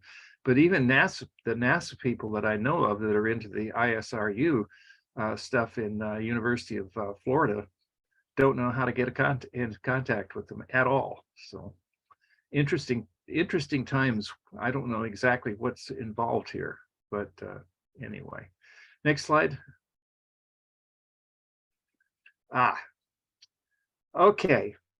The fundamental problem that you have in space is something called the rocket equation. And one way to look at the rocket equation is that the final mass divided by the initial mass is equal to 1 over e raised to a power that is depending on the mission velocity divided by the exhaust velocity, which means essentially you're dealing with the ratio on there for something where the mission velocity is like 9 kilometers per second, and the exhaust velocity is your maximum for chemical fuel, 4.5 on there. Means that that the ratio is 1 over e squared, which is about 13%, which means it's just no wonder that nobody has managed to build a viable single stage to orbit. Anyway, it turns out that you cannot get anything more than 4.5 kilometer per second exhaust velocity out of chemical fuels. That's just it. There's energy just isn't available on it, and that's the best you can do. However, that's not the limit. For example, the nuclear propulsion system NERVA ran to 8.25 kilometer per second. But they used a 1.2 gigawatt nuclear reactor and ran hydrogen over it. And it heated the hydrogen flaming hot, and that gave them the exhaust velocity they need. Well, you can also use lasers on it. And this is a slide from Philip Lubin's bunch at University of California at Santa Barbara, where they're talking about lasers as big as 100 gigawatts in order to do it. It turns out that if you're going to take something, next slide on it. I think that's the next one. Yeah, this is a concept. This is the vehicle involved here is a Skylon, and it's been modified here by these heaters built into the wings on it. And the lasers coming down from space are up to 12 gigawatts. Or sorry, 12 gigawatts. Because that's what you need if you're talking about 250 tons of vehicle, and you're trying to accelerate the thing at 1G. You need to run 250 kilograms of hydrogen per second through the thing, and heat it with 12 gigawatts of power in order to get the hydrogen hot enough to provide the exhaust velocity that you need. However, if you do that, you get the fraction that you get into orbit is roughly 1 over e, which is 1 over about 2.7. So this would allow a 300-ton vehicle to put about 1/3 of it, or around 100 tons, in orbit. And of that, maybe half of it is structural mass, and the rest of it is payload. So and actually, you can do a little better than that, because the ratio is a little better than 1 over e. And so you might put 60 tons in orbit. These things, the cost estimate on them, that if for very high amounts of material being lifted is about $100 a kilogram. So if you can use the same numbers on the thing and then put up 4 times as much, we're talking about all of a sudden the price has dropped to $25 a kilogram. Turns out the laser, as huge as the cost is, because it's about $100 billion worth of cost on the thing, when you spread the laser cost over the 5 years, for example, and a number of flights that you can fly out with this, it turns out it's about $8 or $9 per kilogram. So we've got a method here which would probably drop the price well under $50 a kilogram to get stuff into orbit with this particular method. Next slide, which shows the laser, which is actually in space. This was a very early conception on it, and we were thinking about sending the power up, but we would actually use a power satellite to run it probably nowadays.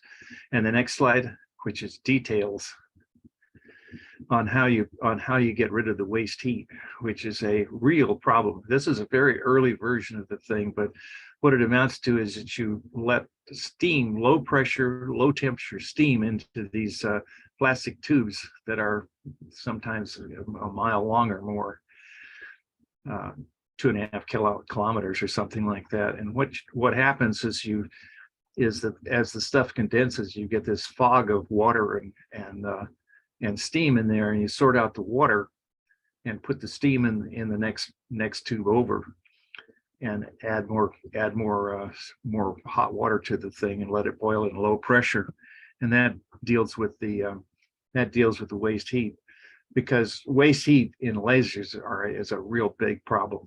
You have to get the lasers are very seldom more than 50% efficient, which means that you've got an awful lot of waste heat to get rid of. I think that's the end of the slides. You can chop them if you want. Anyway, that's the if you're serious about a lot of things in space, big space mining, power satellites, for example,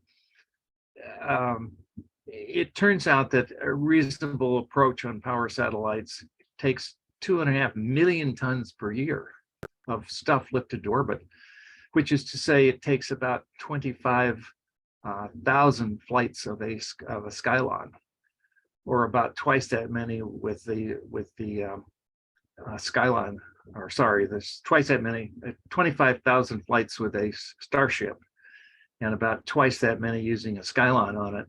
But the amount of stuff that you start off with in the runway is quite a bit smaller, because in this case the Skylon might put 1/6 of its takeoff mass in orbit, and a Starship puts 2%. It puts 100 tons, starting with 5,000 tons on the launch pad. So it's a consideration. And the other problem that you wind up with that nobody has yet worked out is can you really launch that many? I mean, can you launch that many Starships without damaging the ozone beyond reason? And I don't know.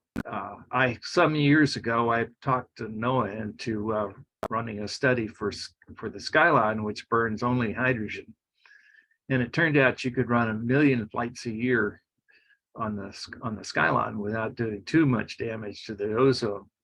But I simply don't know what kind of damage you get from methane burners as opposed to burning hydrogen. So I tell you what I'm going to do. I'm going to chop it off there, and if there's any time left, I'll talk to people's questions, if anybody has any.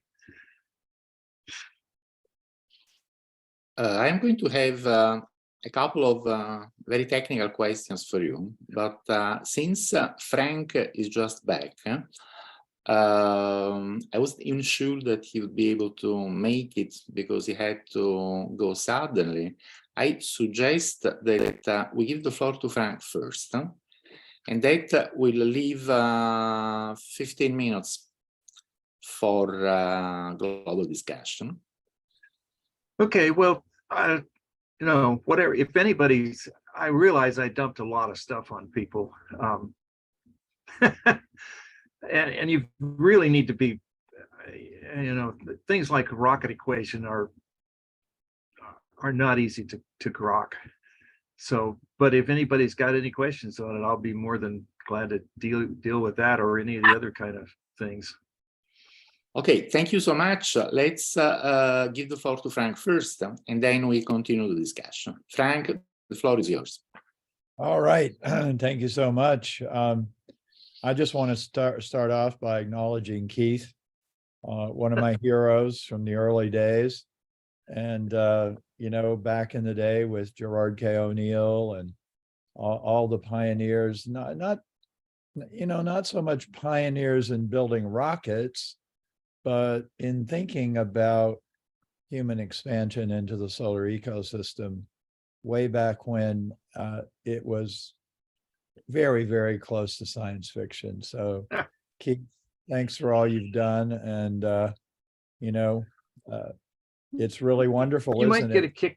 You might get a kick out of this. You may know who Hoagland is, Richard Hoagland.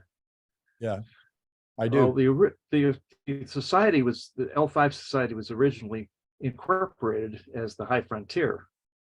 And Hoagland managed to screw that name up so badly in Washington in the summer of 75. He went around, Hoagland is a very strange character. He went around and set up appointments for O'Neill to talk to various important people in Washington. And then he never told O'Neill. Yeah, great plan, poor implementation. Well, Yeah, well, it turned out, of course, that the name was Mud after that. And we had to change it. And so I can remember calling O'Neill and saying, is it okay if we call it the L5 Society? And it turned out that was gold. Yeah, that turned out to be a good. O'Neill said, sure, no problem. Hold on just Anyway. a minute, everybody. I got to quiet down my dog. I'll be. Lots of luck.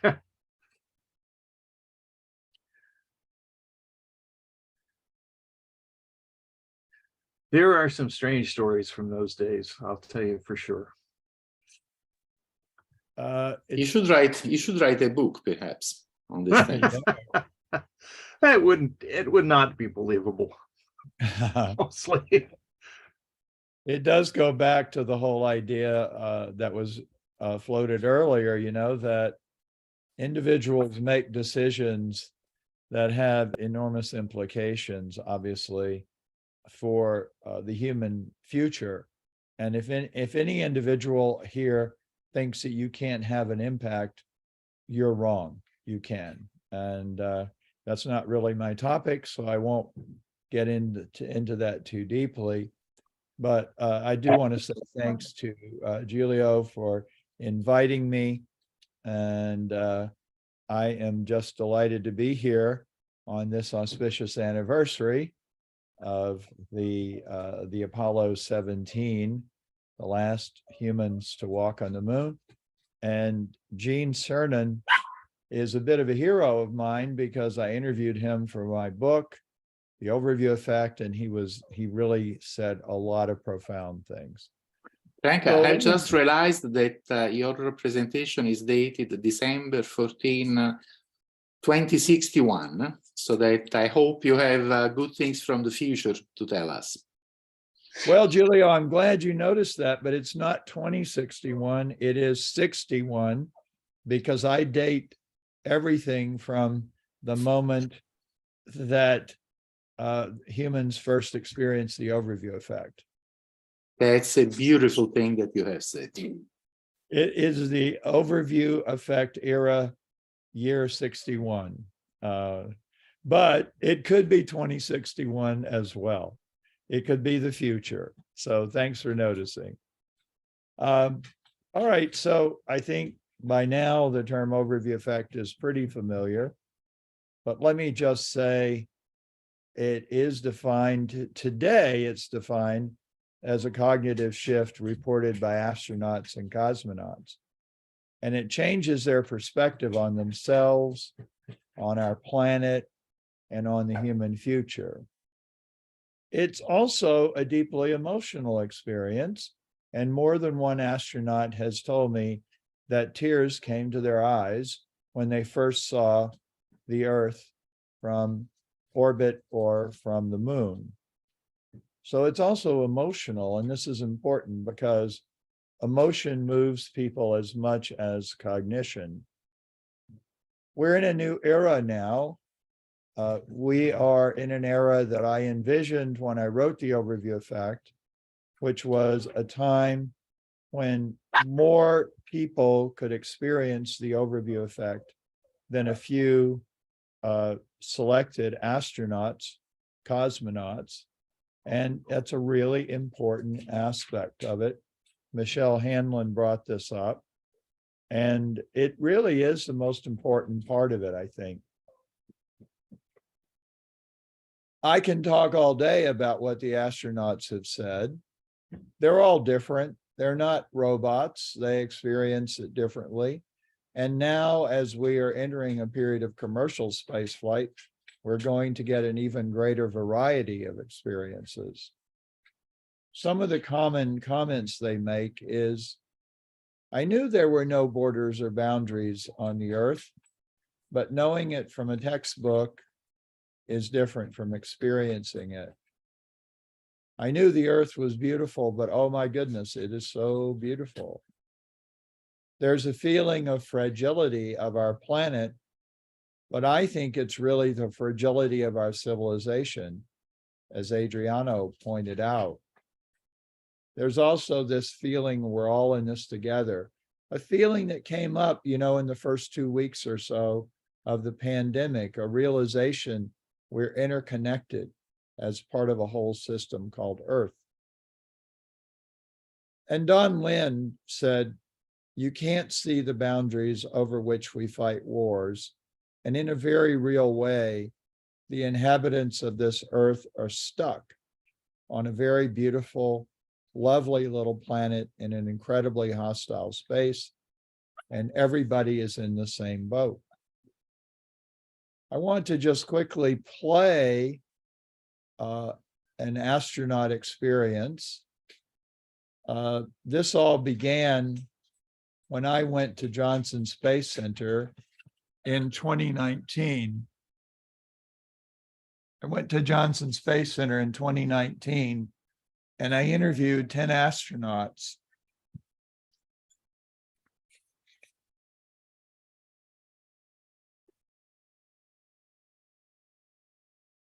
I'm sorry, folks, I have to step away for just a minute to attend to my wife. Maybe Keith could answer some of the questions. I'm so sorry, my wife's not well. Don't worry, Frank, we will wait for you. Yeah, in fact, waiting for Frank to come back, there was one thing, Keith, that I wanted to ask you and others to comment, which is this announcement that we had yesterday for the US Department of Energy of this breakthrough of the National Ignition Facility at Lawrence Livermore National Lab, where the scientists achieved energy break-even in nuclear fusion for the first time in history. And that, of course, has a lot of implications for space. What do you think of it, Keith? On a practical level, it doesn't mean anything, I'm sorry to say. It's not a practical approach for dealing with energy at all. It would have to be upwards of 100-fold. I mean, in order to actually get power out of something like that, they'd have to be firing the thing several times a second. And it takes like 10 hours to charge it up and let it cool down and fire it again. So it's not practical at all as an energy source. unfortunately. Yes, I understand that, and this is a very preliminary thing, and Very early. yeah, they themselves, I mean, at the very beginning of the announcement yesterday, they said that they acknowledged that to get from here to viably commercial nuclear fusion will take a decade and perhaps two. But now we do have a feasibility proof.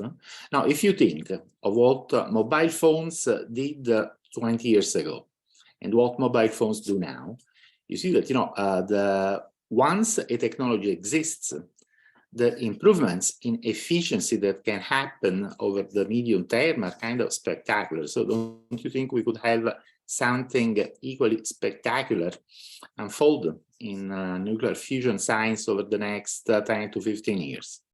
It's not likely. The physics involved is a different kind of it's a totally different kind of class of thing from what happened with the advances of electronics or cell phones. It just they don't map to one another, unfortunately.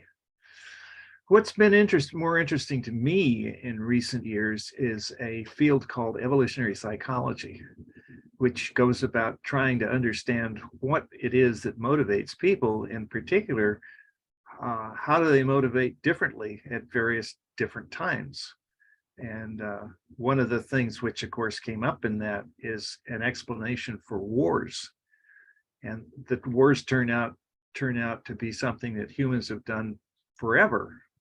Certainly clear back to the point where we left Africa and so forth. But why, kind of thing? And it turns out that it's genetically profitable to do wars, even though it's personally not profitable to do them. But from the genes viewpoint, you do. And it takes some very strange understanding of things and some understanding of the human, well-known and well understood human tendency to take the women of particularly the young women of a defeated tribe.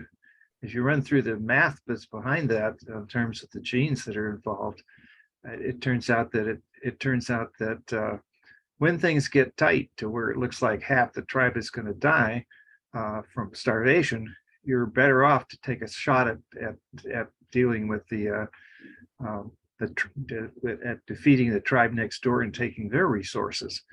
Strangely enough, but it also turns out that there's good news about that, because unless you're in a situation of that sort, there's a very strong evolutionary reason not to go to war.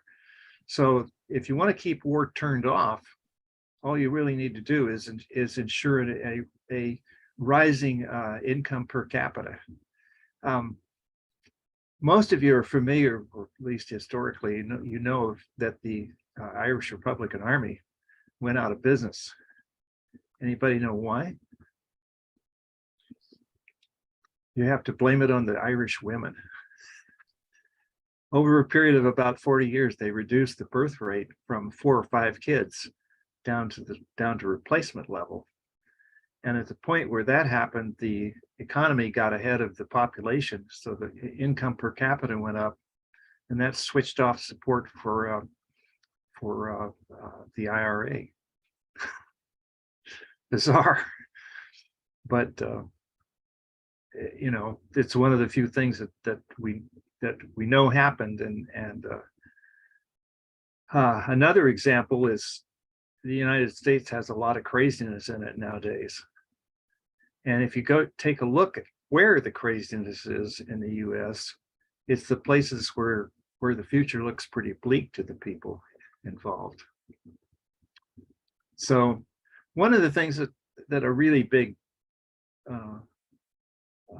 space project might do is reduce the cost of energy with power satellites. But it's a little dicey. In order to make that work, you've got to have this incredible space transportation rate at, like I say, at a $250,000 250,000 flights of a Starship per year, which is pretty spectacular. You could get some of the money back by charging charging admission for watching them go up every 20 minutes. So yeah, I see that there are interesting things happening in the field of solar power satellites as well. I was reading yesterday about this new project for which the European Space Agency is trying to get money from the nations. That would be a demonstrator of the concept, and the Chinese are doing the same thing, and I believe the Russians are doing the same things as well. by the way, if anybody's interested in that, there's a Google group called Power Satellite Economics, which has been running for several years now, and does cover progress that's being made in that field, and the various news reports that come through on it. So I stuck it together, and it's got 200 or 300 people, but it doesn't have a real high traffic rate on it, so it's not too bad. So it's interesting. Waiting for Frank to come back. If he comes back, can I ask others to counterbalance Keith's quite negative opinion of this nuclear fusion thing with some more positive remarks? Let's see if somebody wants to speak. Well, maybe I can say something, since after all, I'm a nuclear engineer. And my thesis many years ago was supposed to be about fusion propulsion. So I'm do you know Rod Hyde? Yeah, well, yeah. So the point is that, as he said, this is very far away. This is an interesting milestone, is interesting, but of course we are very far away. 50 years ago, we were about 50 years from the fusion, from the operation of the fusion. And we are 50 years down the stream, and we are probably at least 50 years away. But the road is there. It makes a better propulsion system than it does an energy system. Probably. At least that's my opinion on it. And you don't actually have to make, you don't actually have to use laser ignition in order to get propulsion. You just have to make small H-bombs and toss them out the back. Yes. In fact, at that time there was the gas core nuclear reactor in the 1968, 70s. This was and the Dumbo, yes, which was an advanced version of NERVA. Yes, that got stuff even hotter. But right. Even at that, NERVA was plenty hot. Yeah, but yeah, indeed. But the whole things is also wrapped by security. I think nuclear, it's of course kind of red herrings for a lot of people. So as soon as you talk nuclear, red eyes starts to with some reason. So, so I'm sorry, Giulio, I cannot counteract. But he said probably the propulsion it might be in inverted comma easier for whatever it means than not the production of huge amount of energy. That's right. But as I said, Christmas time is coming, and it's the time of the year when everyone is supposed to be more optimistic than usual. So let me make a best case scenario and submit it to you guys for criticism. Okay, so this is a very preliminary step, but is a step, so that over the next few years there is more research and more funding in commercially viable nuclear fusion. And at some point, everyone realizes that it's going to happen. It's going to happen relatively soon, maybe in only 1 decade and all that. So once there is some agreement on the concept that fusion is the energy of the future, of course, everyone will start thinking of the environmental impact of energy production, and everyone hold on one that's moment, correct, Peter. by Right. the way. And everyone will realize that there is a special type of fusion that is the one catalyzed by helium-3 that could be entirely environmentally safe. And at that point, people will realize that since we don't have that on the Earth, we should go and get it and get it on the moon. And that could stimulate lunar operations in terms of both research and, what is more important, funding. And all that could happen in, say, 15 or 20 years. So that's my best case scenario. What do you guys think of it? Helium-3 just doesn't make any sense. Why not? It's harder. The easiest one is deuterium and tritium. Deuterium is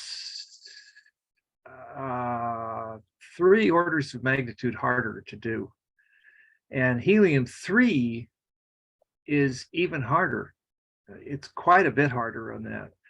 And then you have the fact that the stuff is in the lunar regolith at the rate of around 2 parts per billion, which means to get a ton of it, you're talking about having to process a billion tons of regolith.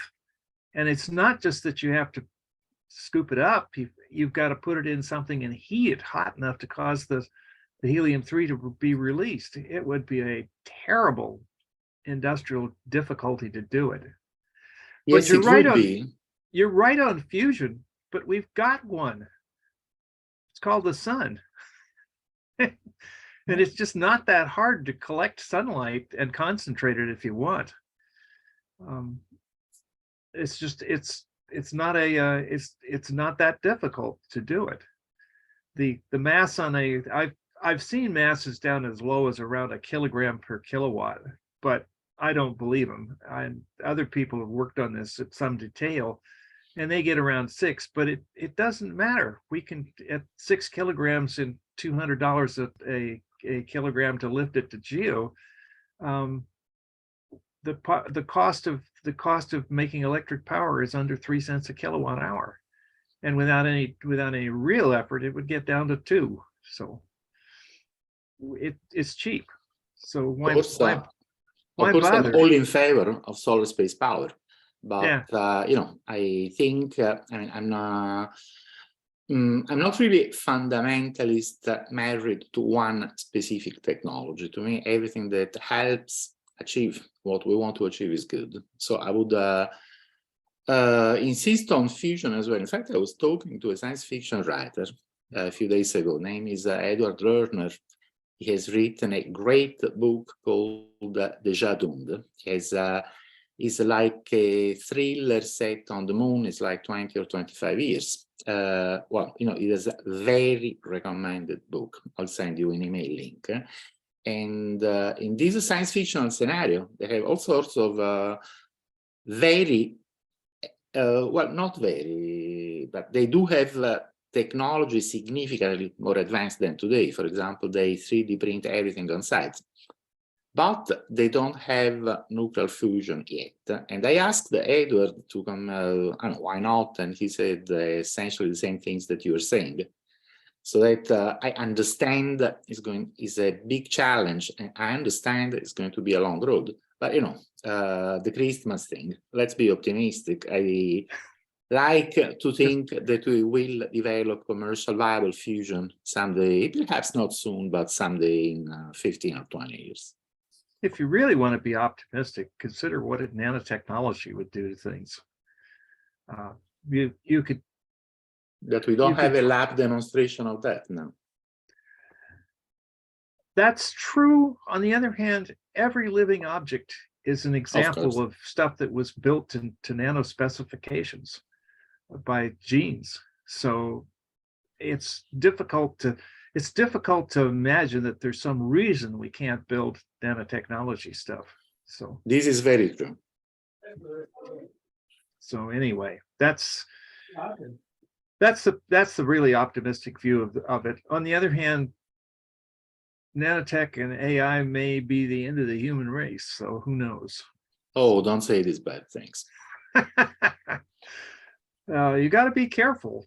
I know some of the people who are careful on that, like Eliza Yudkowsky, and other people who deal with that, try to deal with getting friendly AI to exist, and it's not easy. It's very difficult and complex. You want to go down the stream a little bit, though. I suspect pretty strongly that the speed of light's the limit. You ever see that T-shirt? 186,000 miles per second. Not just a good idea, it's the law. Well, if it is, and I think it is, traveling interstellar is a pain in the neck. You can do it, but you have to use subjective warp drive to keep from being too bored by the whole process. Subjective warp drive is that you slow yourself down as you go across the galaxy. And warp 8, which means 10 to the -8 slower on it, allows you to cross the galaxy in a subjective 8 hours while you watch 1,000 supernovae twinkle. It takes you 100,000 years. And when you come back, you're kind of out of date, but you can do it. So it will be interesting. I would love to see somebody do some science fiction on that, but talk about characters that wouldn't be too easy to identify with. On the other hand, maybe they would be, because in order for these characters to talk to each other across vast stretches of time, they'd probably have to revert to where they were discussing like Valley speak. There is some science fiction about that, but it's actually the reverse. I haven't seen Greg any of Egan. that. I haven't seen any of that. The novel called Shield's Ladder. You have kind of the reverse. The thing is that those who live from one place for an interstellar trip are going to stay decades away, so that not themselves but everyone on their home planet slows down waiting for them. That's a nice idea. And now that I think of it, in another novel by Greg Egan, Diaspora, they don't slow down, but they modify their psychological outlook to enjoy the boredom of interstellar flight. That was also a nice one. That's an interesting concept. I'll send you the links. Let's not monopolize the discussion. Do others want to pitch in on fusion or nanotech or AI, science fiction, interstellar travel, any of that? Go for it, Adreno. So, Giulio, I had the impression you were asking for the opinion about energy problem and possible. About all the things that we have been discussing in the last few minutes. Okay. So I think nuclear fusion is a beautiful thing. I think some consideration should be done to solve the energy problem in the closed Earth. It is late. We wait too much. We waited too much. Now, to step from the current initial stage to an industrial stage, it will require at least 10 years, they said, and it will be too much. But the most important thing is that, however, it should be developed, because it is also important as a propulsion mean and as a source not only for Earth but for the Moon and other locations in space. If we conceive fusion for Earth, that it will be a terrestrial solution that will not work. In the closed system, it will not be enough, and it will not work, and it will not be timely. But I want to say more. Even the space-based solar power, and I know that saying that I will pull many enemies to me. I think that even the space-based solar power beamed to Earth is a terrestrial solution. It doesn't think in the paradigm of expansion. It thinks about growing on Earth, and really we don't need to grow farther on Earth's surface. We need to start growing outside.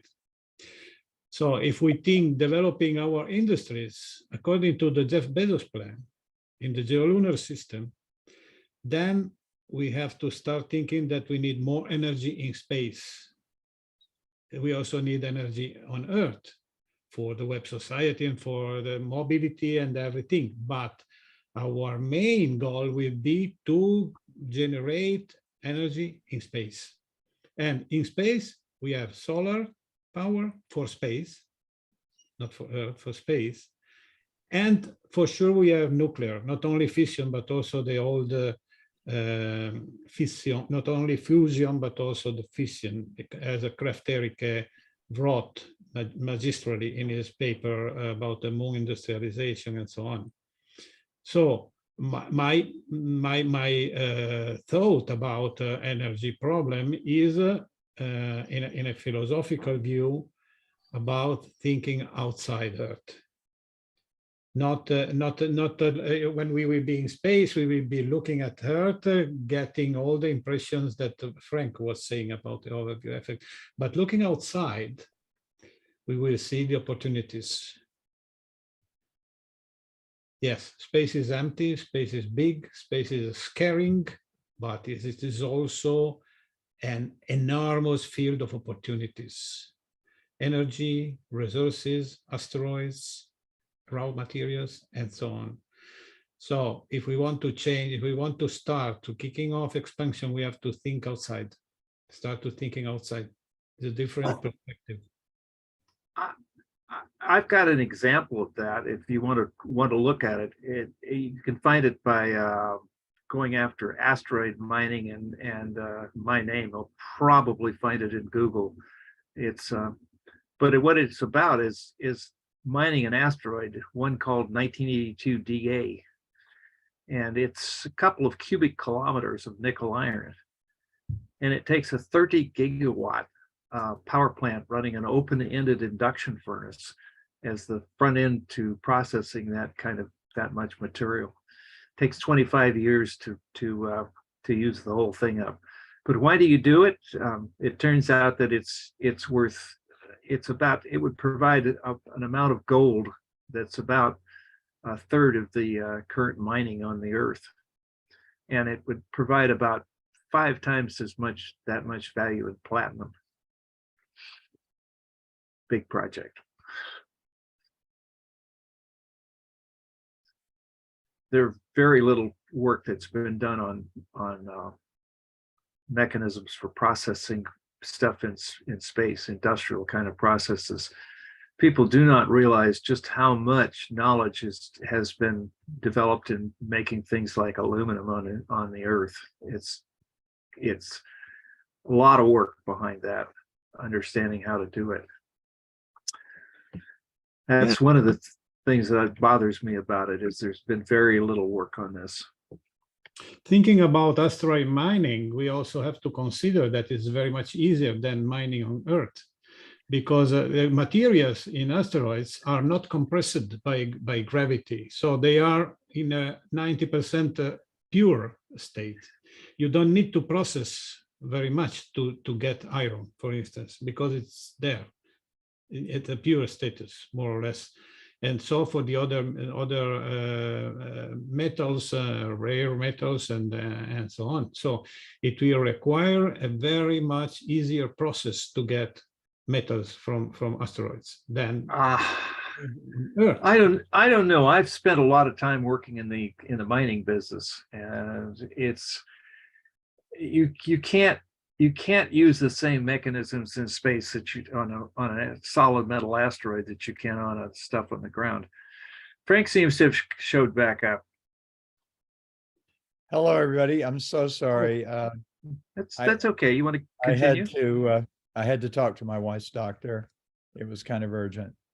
Giulio, Thanks for coming back, Frank. Like I have 9 minutes. I'll do my best to move through, and Okay.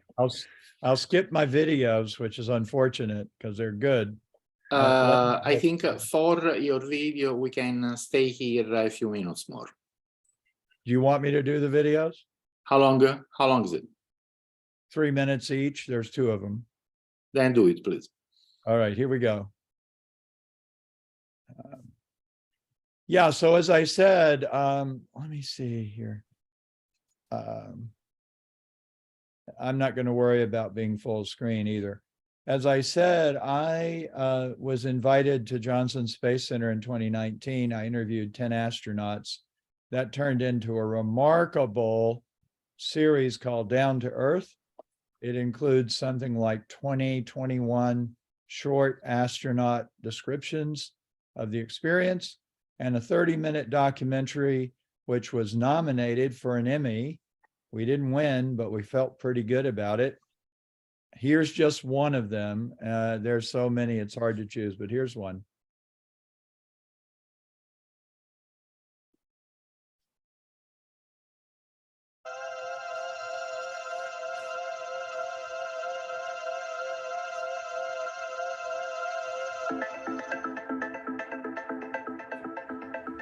Can you enlarge the view? Can you enlarge it? On social media and That's pictures okay. of NASA archives of the Earth so many times, I actually started to get worried. What if I get up there and it's just like the pictures? I mean, that's going to be weird. I do not know if I can. That's the thing where I'm like, oh, it looks just like the pictures. I'm ready to go home now. And then on the Soyuz, my launch vehicle launched with the Russians. And on my Soyuz, when I first got a chance to look out my little window, which is about right here at the Earth, there's something about looking out a round window at the curvature of the Earth that makes it just more pronounced and really makes it have a huge impact.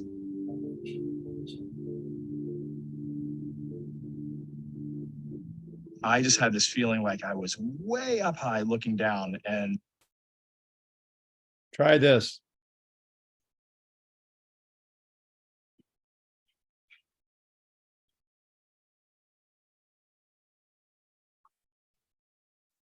at the curvature of the Earth, it makes it just more pronounced and really makes it have a huge impact.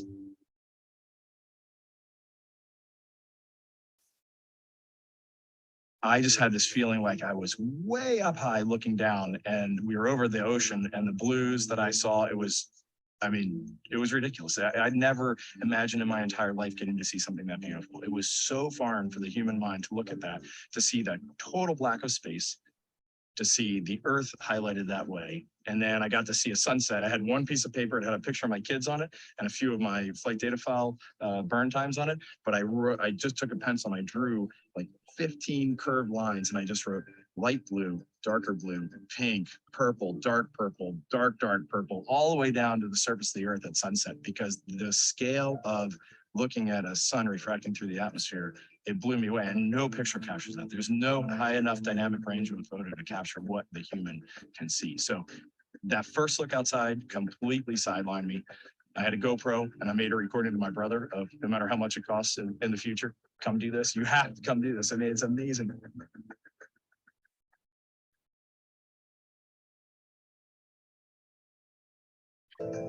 Over my 6 months in space, getting to look at the Earth every single day, it shows you something different. Every day it shows you that it's alive. It's a being just like we are. We're guests on this planet. And it's our mother, it's our father, it's our starship cruising around the sun in the middle of the solar system. There was never a moment that I looked out the window and didn't immediately grab a camera to take a picture of something that our planet was doing. It always surprised you. It's always made news.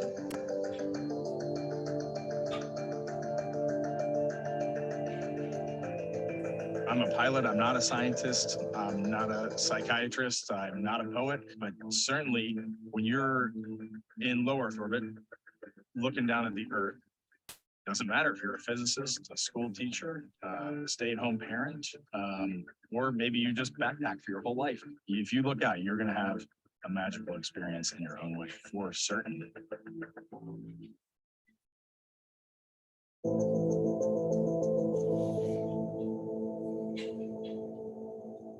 So three main things about what he said. One is it's alive. Astronauts didn't use that terminology when I first started talking to them. Now they are seeing the Earth as a living system, not only as a system, but one that has, in a way, consciousness. And this changes how we think about it. Secondly, if more people had the experience, it would make a difference. That's part of a movement that I'm part of called bringing the overview effect down to Earth. But we also want to bring that out into the solar ecosystem, that consciousness, that awareness of the preciousness of these celestial bodies. I agree with Adriano. It's not just the Earth that's a planet. All these other celestial bodies deserve our respect as well. And, third, it's just that this is an important transformational thing that's going on right now. And we're at a turning point. We really, really are. And yet, I mean, I'm all about planning this venture. My organization, the Human Space Program, is all about a plan. But the first astronaut I ever interviewed, Joe Allen, said, with all the arguments pro and con for going to the moon, no one suggested that we should do it to look at the Earth. But that may, in fact, be the most important reason. Exploration brings unexpected results. That's another reason for us to leave this planet and go out there to other planets and other parts of the solar ecosystem. We don't even know what good things might come of it, but we do know it will change our consciousness. We will move out of I think Adriano called it a pre-Copernican mindset. I actually call it the Copernican insight, which is Copernicus was right. We're part of a solar system. We're not just part of one planet. We had an incredible opportunity, going back to this tribal discussion. We had an incredible opportunity under President Kennedy to make Apollo a joint mission of the Soviet Union and the United States, of even a multinational mission in which every country was involved. And Apollo 11 was inspiring, but it could have been more inspiring if President Kennedy's dream could have been realized. Apollo 8, Apollo 17, in my view, as an overview effector, those two had more impact because of Earthrise and the blue marble. What about Artemis? Man, they have some great pictures. I hope they will become iconic as well. And for all the back and forth about Artemis being late, over budget, et cetera, once again, it may well be the pictures and videos that justify it. Here's President Kennedy. Once again, one person, happened to be a person in power, can change the future. Our future in space could have been highly, even more collaborative than it is. The global spotlight is on the UN's glass and concrete headquarters in New York. To this great diplomatic arena comes the President of the United States to deliver a major policy address. Accompanied by Ambassador Adlai Stevenson, he is welcomed by Secretary General U Thant and Dr. Ralph Bunche.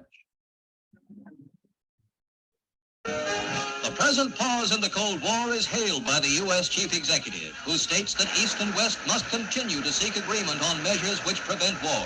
Then this dramatic proposal.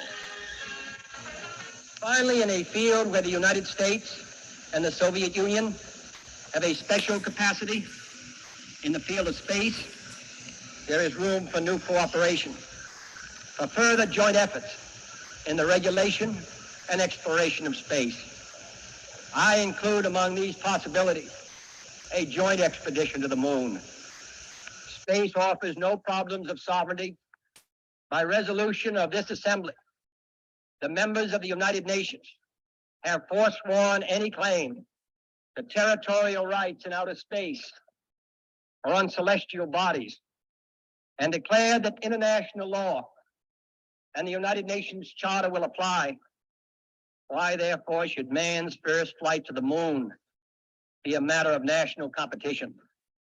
Why should the United States and the Soviet Union, in preparing for such expeditions, become involved in immense duplications of research, construction, and expenditure?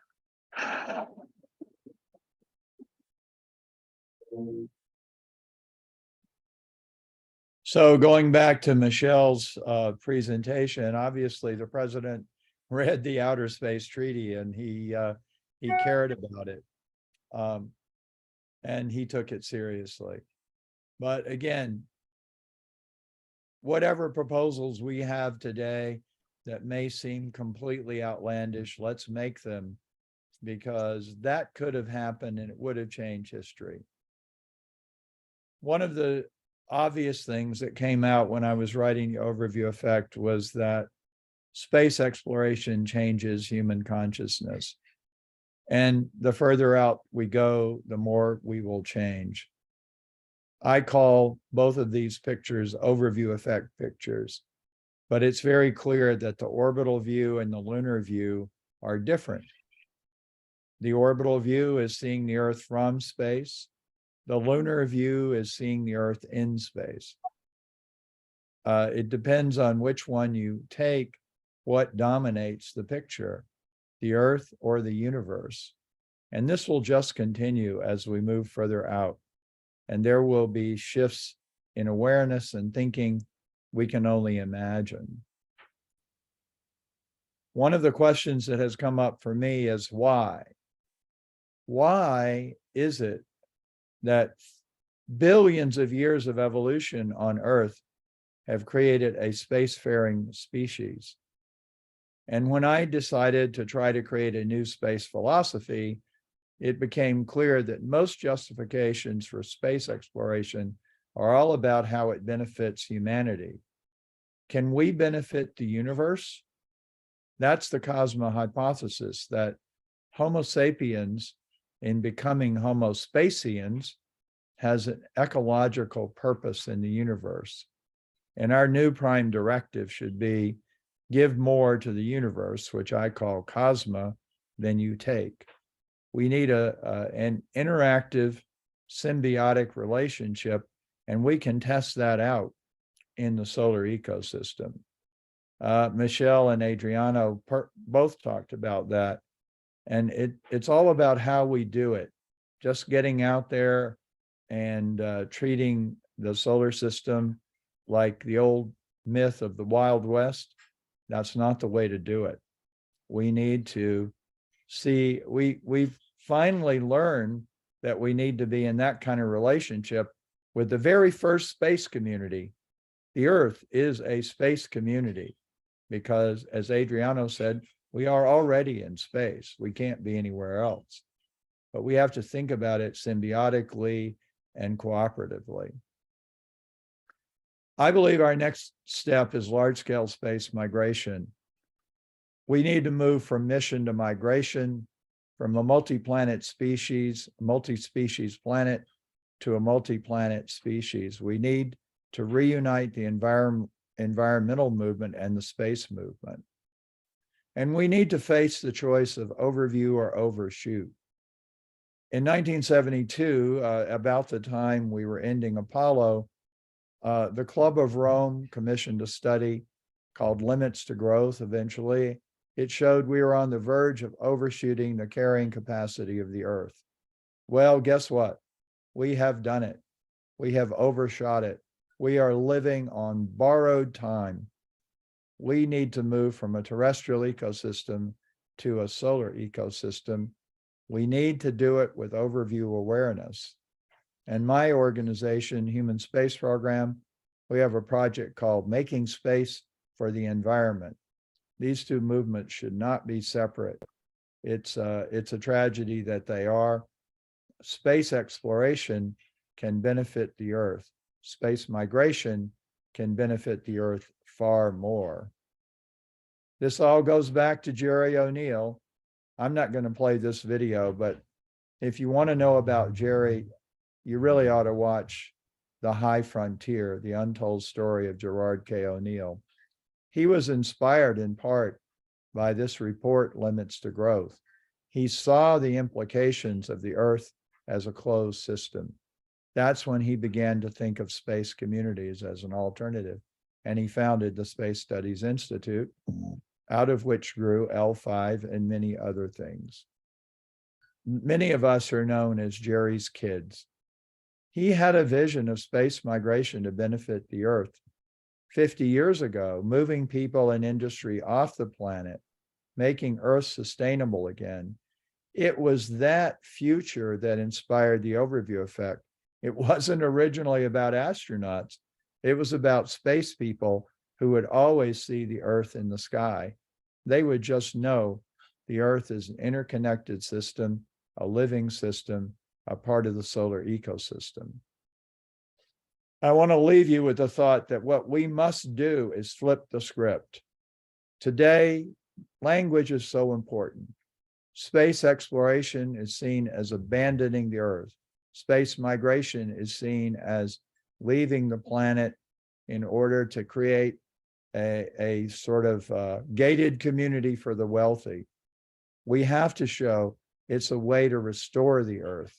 What if large-scale space migration was the ethical choice, and staying on the Earth had to be justified by those who advocate not going outward? Next time somebody asks you, why do you want to go explore outer space when there's so many problems on Earth? I suggest you say, why are you staying on the Earth when you could help her by becoming a member of the large-scale space migration movement? We have to flip that script. That's the role of the nonprofit I started, the Human Space Program. I won't spend a lot of time on it. It grew out of my writing my book. And our goal is to create a blueprint for sustainable, inclusive, and ethical large-scale space migration. So in conclusion, sorry, I've gone over time, but we've achieved an overview of our planet, but that doesn't have to be our only planet. We're taking the next step, and everybody on Earth can, and I hope will, join this great adventure. It doesn't mean you have to be one of the migrants, but you could support it and you could see the value of it. And we have a lot of critical choices ahead of us. And the biggest one is, are we really going to stay home, or are we going to make a new home in the universe? In short, are we going to become citizens of the universe? I think it was pointed out earlier how important choice is. And you know, human history, actually history of the universe, is the sum of many individual choices. I know I'm preaching to the choir here, but I hope maybe I've given you some ideas that you can share with those who don't automatically agree with our view. Thanks a lot, everybody. Thank you very much, Frank. Yeah. This was a really inspiring talk. Really inspiring. I understand that it was not the best time for you to give this talk, and I hope we give, I'm sure I speak for everyone, give our best wishes to your wife, and we hope she recovers soon. Thank you. And I will just say, I could tell you so much about how much Donna has contributed to our movement. But one thing I will tell you is that 28 years ago, when we were deciding to get married, I said, I only have one prenuptial agreement. And she knew I was broke, so she knew it wasn't about money. I said, if I get a chance to leave the planet and go on a space mission, you won't stand in my way. And she chuckled, said, don't worry, honey, that's fine. She didn't think it was going to become possible in my lifetime, but now she's a little nervous. Our Anyway. best wishes to her. Thank you. I believe Giuseppe wants to say something. Yeah, well, I'd like to, of course, thank Frank for the inspiring speech. I have a practical question, being a practical person. We have tried to operationalize the overview effect with the camera. So I would like to hear from the author of the overview effect, if this makes sense according to him, or is it totally nonsense? Thank you. Well, I think any effort to operationalize the overview effect and share it, and I think you're talking about the Moon Village Association has this in mind. Yes. I totally support it. I believe everything we do to share the overview effect is valid. I'm working with people who are doing virtual reality work on it, and I'm working with people who are bringing it into the psychotherapeutic world. And I'm definitely in support of commercial space flight. And, you know, one thing I have found is people get it and understand the overview effect in different ways. And even though there is nothing like the actual experience of being on the moon or being in orbit, there's just nothing like it. People get bits and pieces of it by videos, and they get it by books, and they get it in different ways. So I'm totally behind what you're doing, and I think it's a great idea. And again, originally I was thinking of O'Neill's vision of people living on the moon or in space communities, and they would just see the Earth in the sky all the time, and that would be the overview effect. There were no such people, which is why I started talking to astronauts. Right. Okay. Thank you. That's great. I think we are already 15 minutes past time, so I'm going to stop the recording now. And before stopping, I want to thank everyone for attending this December 2022 edition of the Terasem Colloquium, and I look forward to seeing you all next time. Thank you very much, Giulio. Thank you.